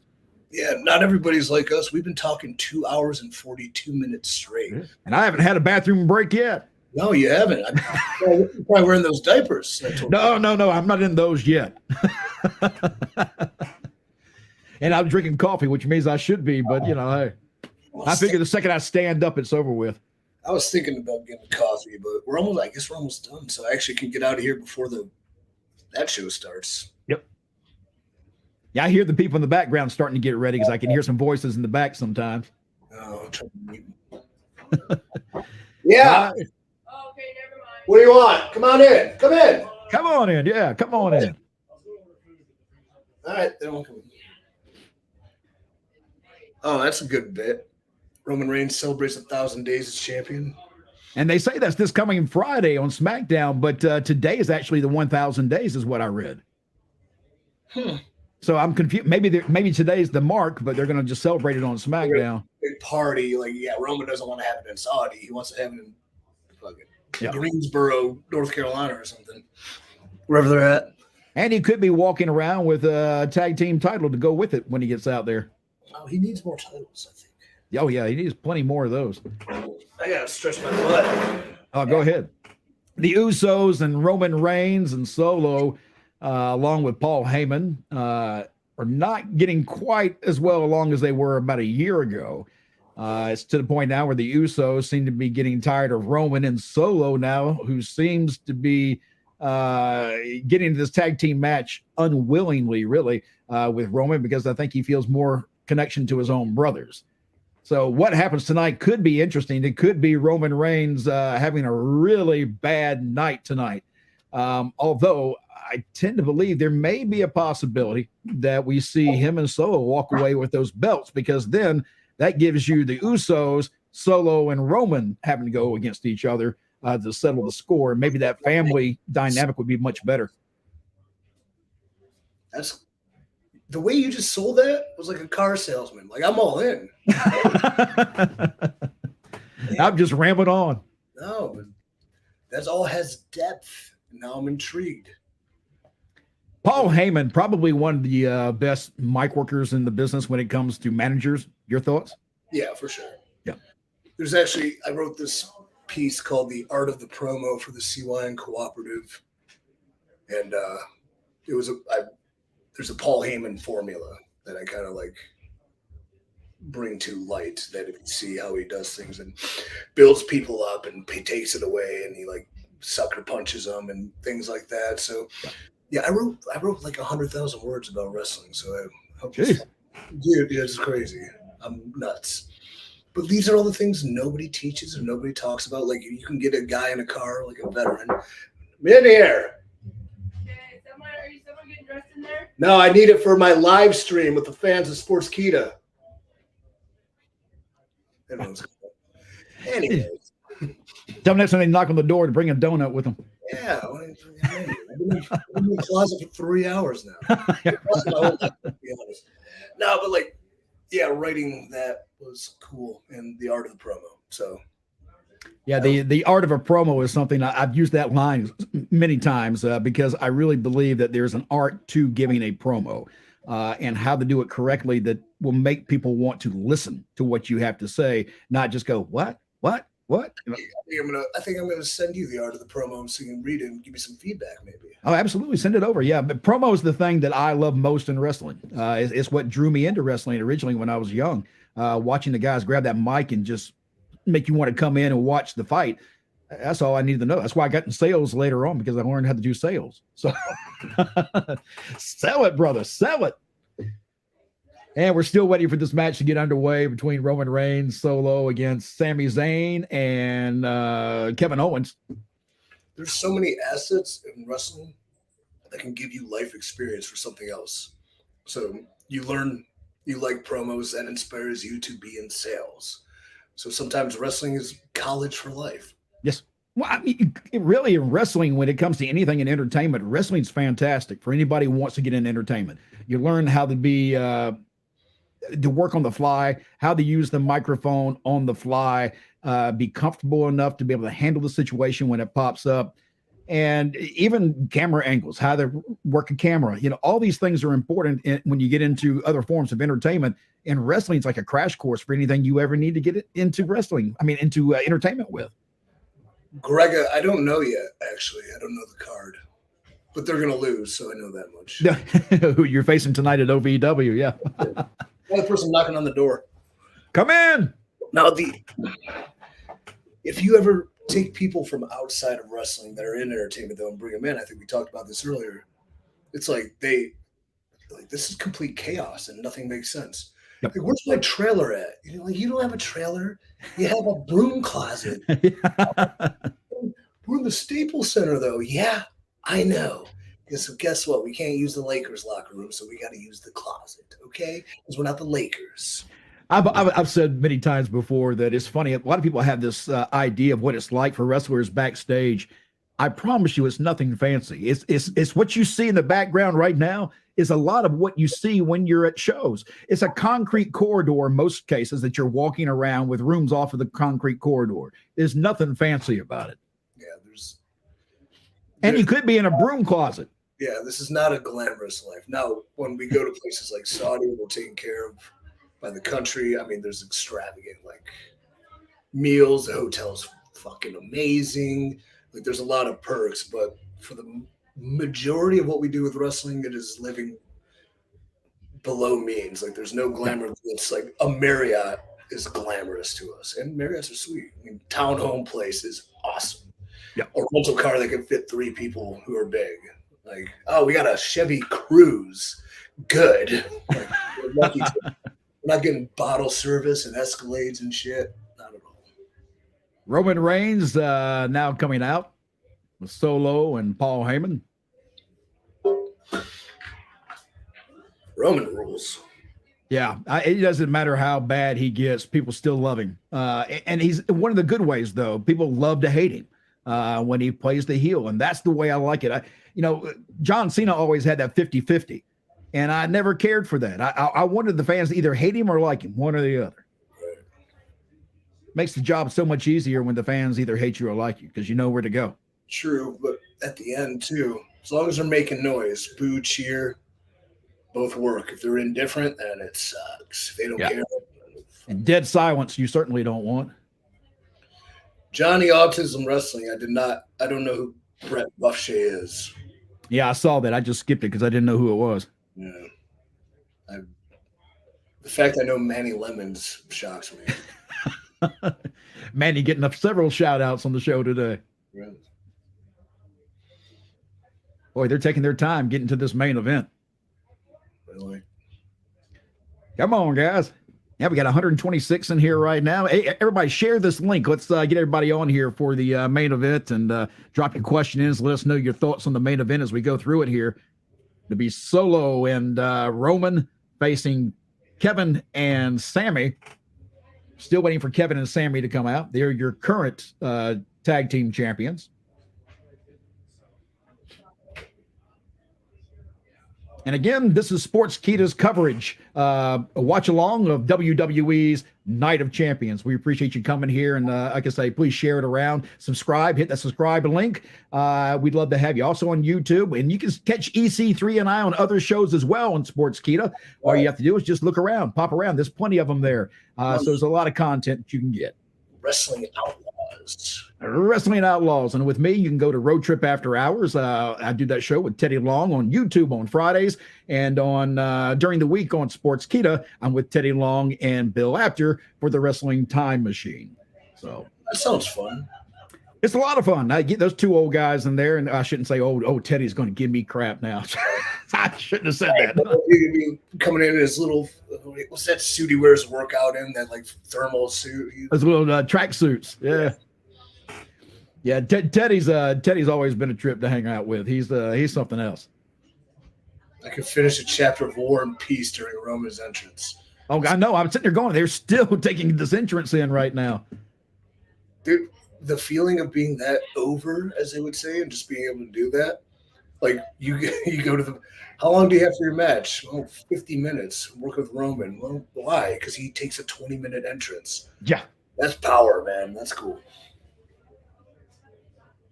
It's just the storyline is so red hot. Yeah.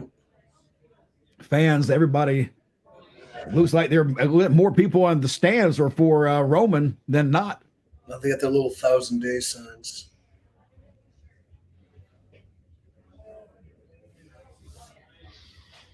Roman parading around with both belts.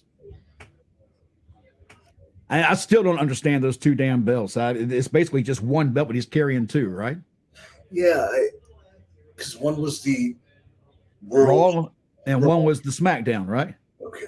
Something like that. The Universal at the time? Yeah, Universal and the World Heavyweight. No, what was it called? The WWE champion. Yeah. So he's both. He's both. They unified the titles, but he still carries two titles. Oh. You know, it's really kind of confusing. It confused a lot of people when they debuted the new title that we saw won earlier tonight by Seth Rollins, the World Heavyweight Championship. If Roman were to lose one match, both titles are won, and he would just not be the champion anymore. Correct. Okay.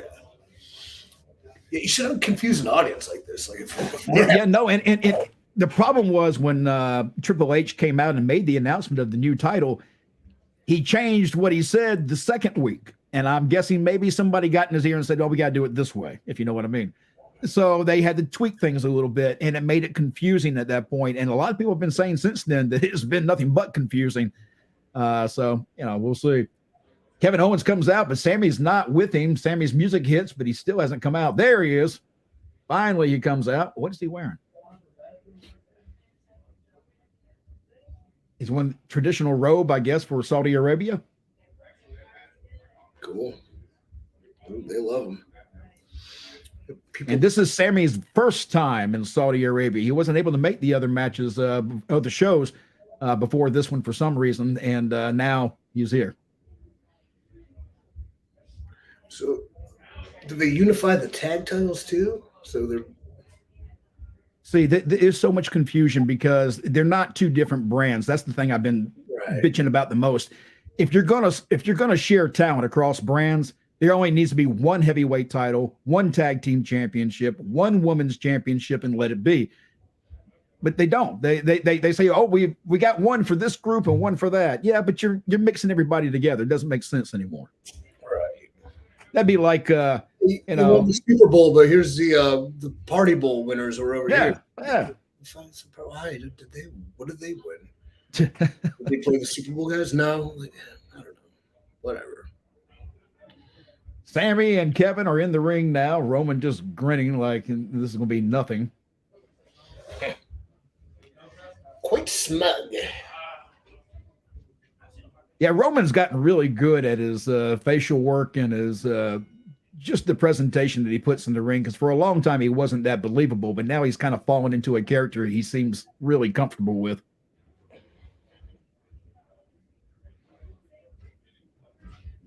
And the Tag Team Championship, Night of Champions, coming up next will be your main event here for Night of Champions. Paul Heyman taking the microphone from the announcer so he can announce his own team coming in. Let it rip. Let it rip.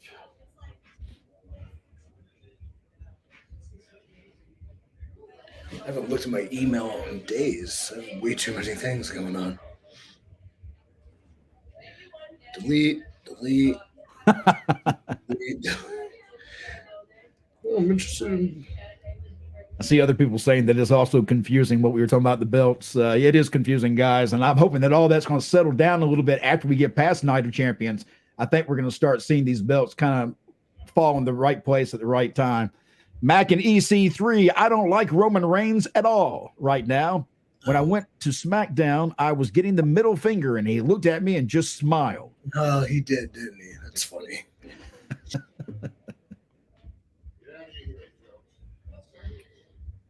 EC3 getting ready also for his own wrestling match tonight in OVW. That's why you'll see the background is in a broom closet, trying to find some quiet space to do this broadcast. See Sami and Roman mouthing off at one another across the ring. We might get to this match before dinner time. You Roman did the big tap with the title. That was funny. Well, Cyn Co-op's got a lot of publicity. I guess that's a local drink in Saudi Arabia. Cyn Co-op. Buy it or we'll kill you. Yeah. Let's see. EC3 deserves way more better than a broom closet. He should have his own locker room. How good is he? Come on. I'm a man of the people, man. Yeah, brother. Yeah, I like everything bare bones. I'm a minimalist. I think the broom closet's perfect. It adds ambiance. What am I do? Take up a whole locker room and other people need it. Now I'm getting, man. Thank you, though. Let's see. Jeremy Woodall says, as one who does community theater, I fully understand a good broom closet. I found that very funny, but I don't laugh out loud. I just kind of like, that was good. Chris Aldridge says, good luck on your match tonight, EC3. Thank you, Chris. Appreciate it. When's your next defense of that NWA title? Well, I guess that's going to be next week at the Crockett Cup. NWA presents the Crockett Cup. We're in Winston-Salem, North Carolina on Fight TV, June 3rd and June 4th. June 3rd, I'll be wrestling the Thrillbilly Cyrus, and I'll be defeating him and retaining my championship. I will continue my rise and claim to find my final form and self-actualization as the Overman. It's all convoluted, creative nonsense that lives in my head, and hopefully I'm getting it to you. And maybe Tyrus will be a target down the line here for EC3. Perhaps. About time for that heavyweight championship sitting around your waist, that 10 pounds of gold. All right, it's like we're getting ready for this match to finally get underway. Solo and Roman looking over at Sami and Kevin. Roman looks a little confused. I'm not sure what the confusion is. I think he's trying to figure out who's coming in first so he knows where he wants to go. Roman will start against Kevin in this main event tag team match. Waiting for the bell. And here we go. You know, the other Ooze, Fatu, that's tearing up the indies is awesome, too. They're all, like, incredible. Yeah, Fatu, I've seen several in Texas when I was in Texas, and great workers.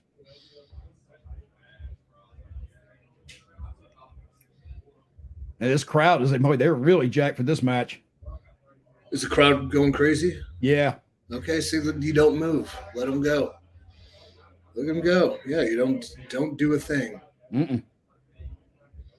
As long as those crowds are entertaining themselves with excitement, let them do it. And they're taking their time too. Even Kevin going back to the corner and just kind of waiting. Oh, now he's going to tag in Sami instead. He does. Sami steps in, and it's Roman Reigns and Sami now, unless Roman Reigns tags in solo. Let's see what happens here. And these fans, they've been waiting for this match. You can tell.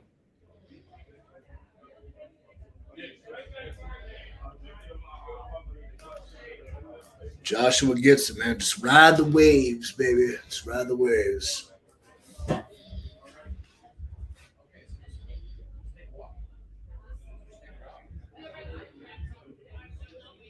Oh, Johnny, you were at my Impact debut. Yeah, that's cool. Norfolk. He also says that they didn't use you right in WWE. I'm like one of millions of guys that didn't use right. Like that's not something to. Oh, I got like. Yeah, that happens. That's the business. You gotta find your success any way you want it, and you can anywhere else too. So it's not necessarily the death kill that people want to make it seem to be. No. Well, in today's age, really, you can make good money just running on the independents. You know, maybe make a little bit less, but you're a lot more fulfilled and happy too. Yeah, it'd be hard pressed as a wrestler if somebody gave me a. Roman tags himself out so he doesn't have to face Sami. Well, what the hell was I talking about before that? I don't know. It was good though. I don't know. So yeah, it was so good we forgot. Sami looks upset that Roman popped out. Now I did see a message on here a minute ago that somebody thought the Sami. Jeremy Woodall said he thinks Sami cut a quick promo in native Saudi language before the match.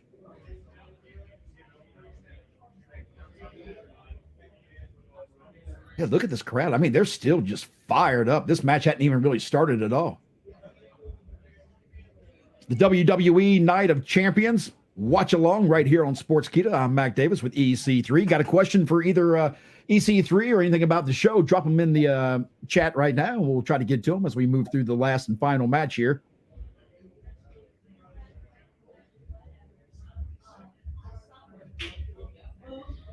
Let's see. Mac, you watching the AEW pay-per-view tomorrow? Yes, most likely I will be. What's tomorrow? Yep.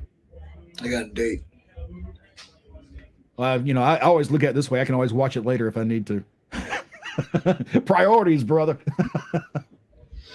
I don't have a date. I'm lying. Yeah, the AEW pay-per-view is interesting to me as well. And people ask me all the time, do I prefer WWE or AEW? Truth is, I prefer wherever the best storylines are, where the most entertainment is for me. The problem I have with AEW is that I think they're a little bit too loose in their matches. There's a lot of things that go against the grain of what I grew up watching wrestling with, like, people sitting on the outside for 2 minutes without getting, thrown out. Missing a lot of referee missed things. Those kind of things drive me crazy, but they do have an exciting product. But sometimes that exciting product gets old because there's not enough story behind the excitement. Couldn't have said it better. The fans think that everyone should have this like gigantic amount of creative freedom, but sometimes people need outside influences and some law and structure and to know who their boss is to kind of work within the confines to make everything mean something. So everything you said's right. Sami Zayn with Solo in the ring right now, and Solo not looking too good, although that just changed. Gave a quick elbow to Sami Zayn. Johnny Autism, you can do whatever you want to do. Don't listen to what people say you can or can't do. You can do anything. That's the damn truth. And I tell my grandchildren all the time, don't let people limit what you can or can't do, because anything is possible. Anything. Like, you can't watch that because, dude, tell them shut up. Shut up. I'll watch what I want. Go away. Get out of here, creep. That's what you got to do, Johnny. And I don't like the way that wrestling fans are now when it comes to picking a side. Wrestling's wrestling, guys. I'm lucky, you know, at this point, we have more wrestling on TV than I can recall ever having before. And I like the options and the choices because I may not care for the product on one channel, but really love it on another channel. And if that other channel is not there, I can go back to the other product and watch it. You know, you have a lot of options. And as a worker, you want options. You want a place where you might have an opportunity to grow and succeed. Yeah. Kevin Owens laying, I'm sorry, go ahead. Big Mac with the well said, laying down the truth. Speak the truth. Solo down with a toe hold from Sami. Kevin across the back with the backdrop. Solo's in trouble. Roman coming into the ring, takes out Kevin. Now he hides again as Sami goes after him. So right now, Roman Reigns playing the cowardly heel against Sami Zayn.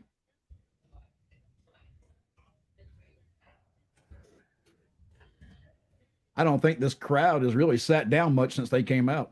Oh, it's magic.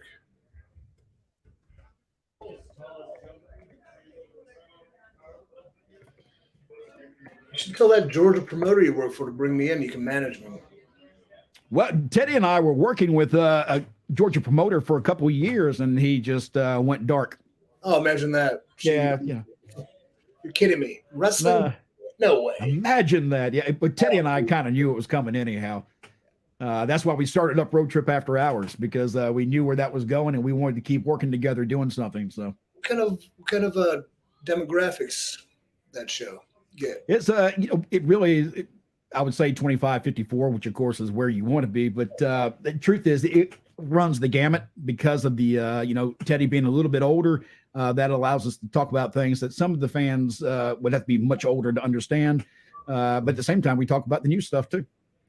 I wonder if newer fans, it's a generational thing. Like when I got into wrestling in the Attitude Era, like I went back and like studied it like I did baseball. Like who is Mickey Mantle? And you had to find stats and you had to read articles, and we didn't have the internet. I just wonder how many wrestling fans that catch on now are going back and listening to all these and watching these old matches, and do they enjoy them, or do they just know what they know and they don't? I used to have a blast when I was working in the ring. I would go back to those old NWA days and watch those matches, and I would create the matches that I would do were creations of the old matches because they were so good and they told great stories. And there's so much you can do with what they did and kind of tweak it and make it current to what you're doing. As you'll see in the art of the promo, the act of creative is always a collaboration. Everything's been done.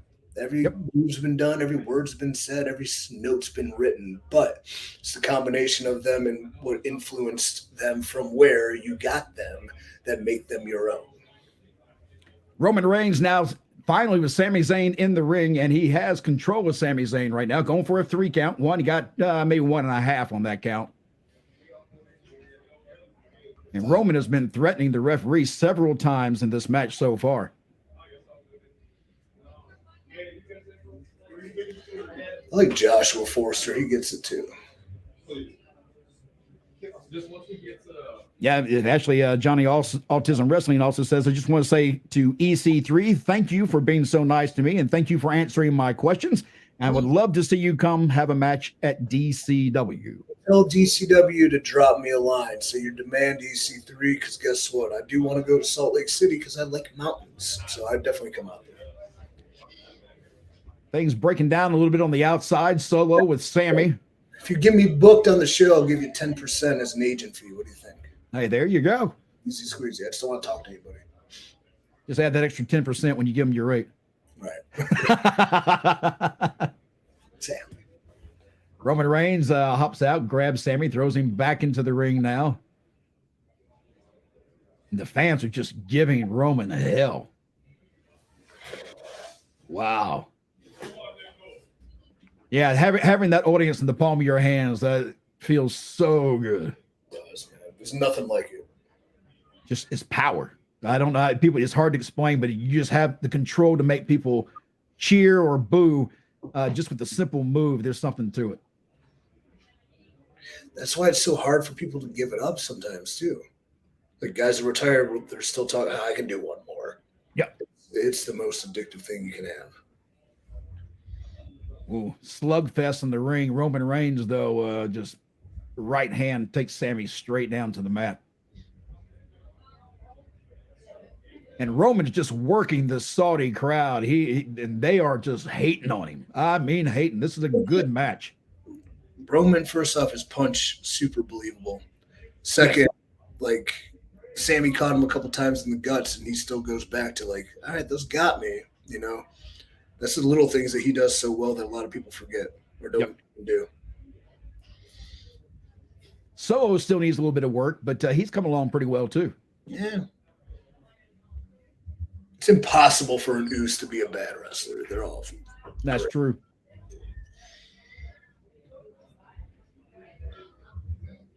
Roman looking really cocky on the outside right now as Solo continues to beat down on Sami Zayn. Kevin Owens on the outside just begging for a tag, knowing Solo won't let that happen. Guys, we're going to be running out of time a little bit here, so if you have a question for EC3 or anything about the show, drop them right now, and we'll be happy to answer them. Yeah, I can also, hear hit that subscribe button, too. I hear Elson, where's that other at? He's in the closet. I know that, but where's he at? No, he's actually. Yeah, we should have got some brooms and put them on the wall behind you. Next time, I think we'll do this again. Shit, we should do AEW. Manu, let's do AEW's thing tomorrow. Let's keep it going. Yeah, we'll just keep rolling. Sami thrown to the outside. This match taking a little bit of a breather right now. But Roman going out to get Sami while the referee's back was turned, but Sami instead lets loose on Roman. Solo now sees it. He comes out to save Roman. Sami sidesteps him, gets back into the ring. Trying to make the tag to Kevin Owens. Slowly crawling across the ring, although Solo's not going to let it happen. Just short. See, he threw all those punches. He threw the guy out of the ring, and then why is he crawling so slow now? He had that energy. That's just kind of a little disconnect for me. And a good point, though.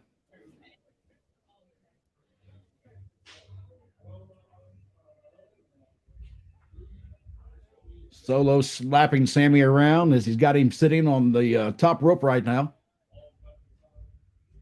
He's just pissing Sami off, though. Sami now firing back. Kick to the face repeatedly. Ooh, DDT. Nice. Now he's stretching out, trying to get Kevin Owens. Kevin Owens making his way back up to the top of the to the ring, to the apron. Fans are wanting to see the connection. Sami got Kevin. Roman's in there against Kevin now. You're welcome, Joshua. And you're welcome, Johnny. Kevin just stomping a mud hole in Roman Reigns right now. Roman goes out, so does Kevin. Kevin comes by with a running clothesline. Backdrop.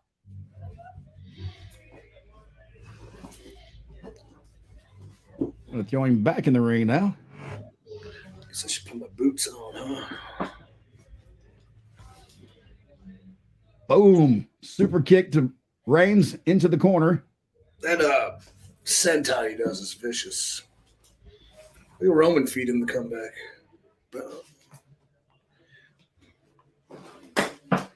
I'm really impressed with the premium live event they put on today. About a year ago, I couldn't have said that for WWE. A lot of their stuff was pretty bad, but it's gotten much, much better. When they take the office out of it a little bit, or just the overcomplication, and you let the talent go and just go do. Here's a bunch of time to go tell a great story, have fun, and then that's when you got a good fucking show. Chris Aldridge, great show. Mac Davis and EC3 enjoying wrestling everyone else this weekend. Yeah, baby Chris. Much appreciated. Kevin Owens like he's going to go top rope now to land on Roman Reigns. Let's see what he's got in mind. Frog splash, maybe. There we go. Boom. 1, 2. Reigns out at 2.5. Not surprised. If anybody's going to lose this match, it'll be Solo. That wouldn't go well for the old bloodline, would it? No. You don't upset the tribal chief. That may just be what we see. And then you got Solo and his brothers pissed off at Roman. Roman looks like he's in trouble. Kevin begging him to get back to his feet. Kicks him. Goes for a stunner. Misses. Solo knocks him across the rope. Reigns in with the super punch. 1, 2. No. Kevin kicks out. So, the super punch is a real move. You can use it in a real fight. You just got to find somewhere to jump from to do it. Yeah. It's more of a snap though. Like, come in, like, yeah. About to say, if I see a guy running at me, jumping in the air to getting ready to punch me, I'm just going to move out the way and hit him. Well, when people try to dive on me, I'm just like, I'm moving. What are you doing? I used to love Samoa Joe for that. Samoa Joe would get in the ring and somebody would go up in the corner to flip on him and he would just walk out the way and wave him off. And it was such a real thing to me because that's exactly what you would do in a real fight. You wouldn't stand there, wait for somebody to hit you. Fans are going absolutely bonkers. Reigns seems to have this match in hand now. Kevin Owens is in trouble.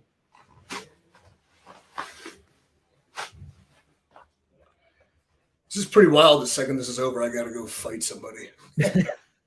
You'll be wired up. I know. Oh, spear by Reigns on Kevin Owens. Oh, we're going to break up, huh? You hit that spear clean. No, he kicked him. Stunner. That's where I'm at. Oh, he's going to come off. Well, boom. Let's see. Orange Cassidy wins with the super punch from Chris Aldridge. That's better than keeping his hands in his pocket, I guess. Yeah, man. That's, again, one of those things. It could be entertaining, but it's not believable. Right. But you can have a little bit of it because that's pistachio ice cream. Not everybody likes it, but they'll try it once and maybe they'll be all right. Yep. All right, Sami now in the corner waiting to get the tag from Kevin Owens. Roman Reigns trying to get the tag to Solo. Both get the tags. Solo and Sami now going at it in the ring. Personally, I like vanilla, plain. Just good old. The good old days ice cream, just plain vanilla.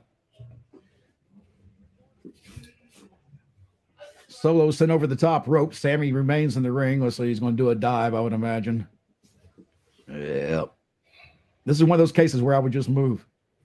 Yeah, well, I mean, if you catch him right and he's still groggy, you can maybe get it. But like sometimes if they're just standing there looking like an idiot.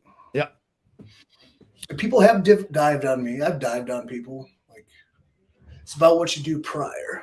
I was about to say it has a lot to do with, again, in the presentation. I mean, it's good as long as there's not a lot of looseness to what you're doing. Otherwise, right. it gets ridiculous.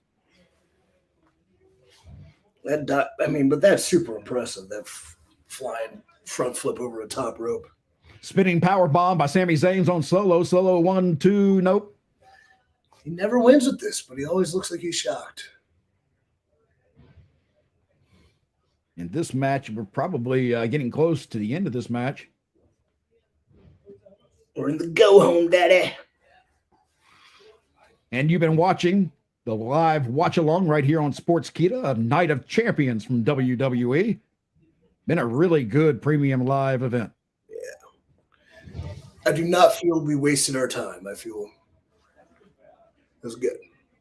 I'm happy we did it. Yes. Sami begging now for Solo to get up. He's waiting to hit that kick. Solo turns, but turns into a super kick from Solo.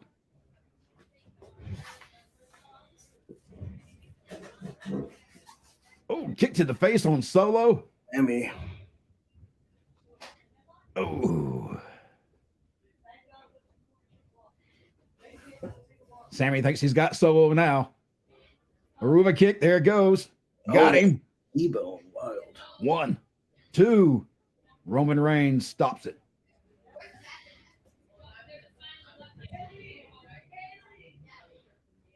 Joshua, you too, brother.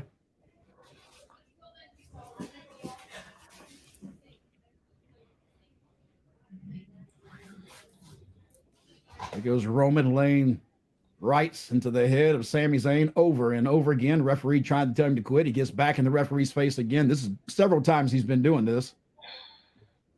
Don't get DQ'd, man. Sami up on Roman's shoulders. Sami kicks out of it.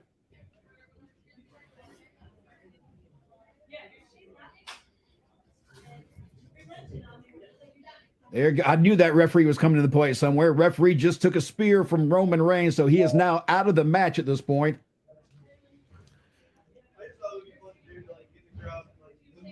Roman looks pissed off that he did it, but now he just rolls the referee, trying to get him to wake up. Get the hell out.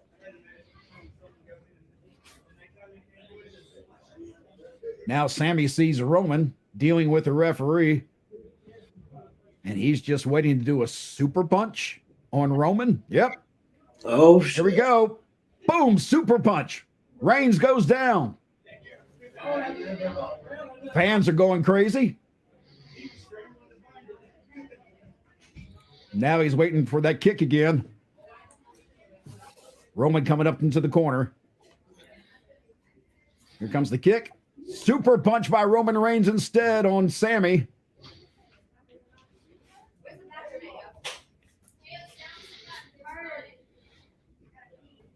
Lights out. Wow. There was another takedown there from Kevin Owens on Roman Reigns. Yeah, the ref's out, so there's no DQ right now. Yep.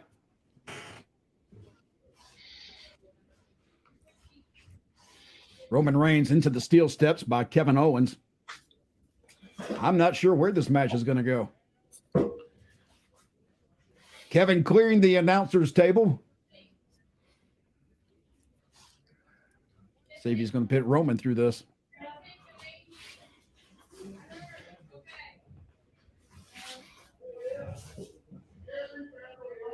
Kevin Owens now bringing Roman Reigns to the announcer's table to throw him up. But the Usos come out of the crowd now and start beating the hell out of Kevin Owens. So the Bloodline made their appearance. Double kicks from the Usos. Kevin lands on the table. And they throw the table on top of him so he can't get out. No, it's trickery. Referee still nowhere around. Try that on guys like Big Show, Brock, and Braun. Sami Zayn gets super kicked by both the Usos.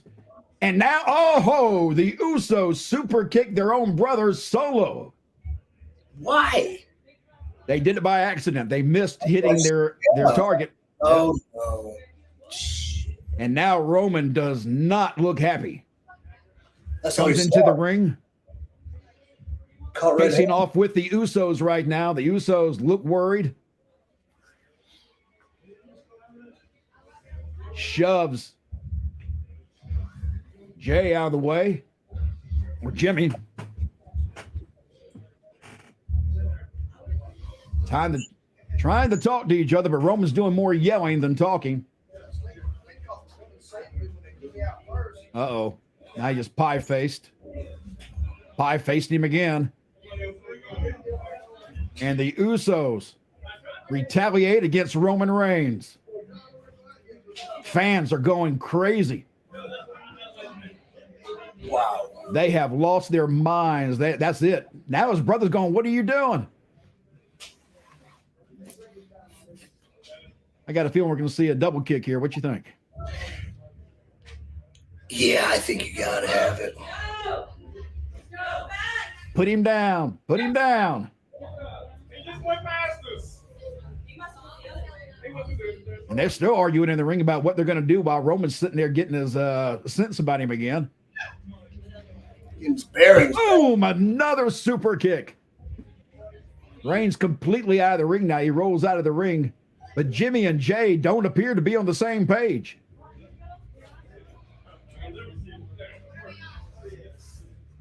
So far. Good storytelling here by WWE. It's good stuff. It's on the facials too. Yes. Mac, I might have to go. Hey, they're waiting for you to hit the ring, probably. Bro, I think my music's playing. Oh, is it? No. Yeah, I thought we'd be over this thing by about 10 minutes ago.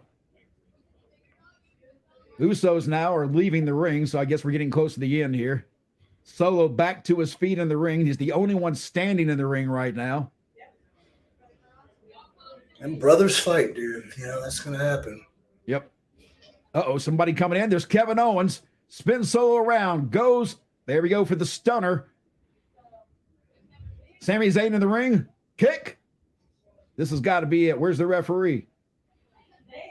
1, 2, 3, 4. There we go. 1, 2, 3. Finally got the 3 count. Sami Zayn and Kevin Owens win the tag team championship match at Night of Champions for WWE. Good match. All right, now we got to get that EC3 rating. Yeah, 3 for sure. That's good. A 3. That's right? been every damn match has been a great Well, match you so know, far. I'm partial to the boys. That was really good. The storytelling in this last match too was fantastic.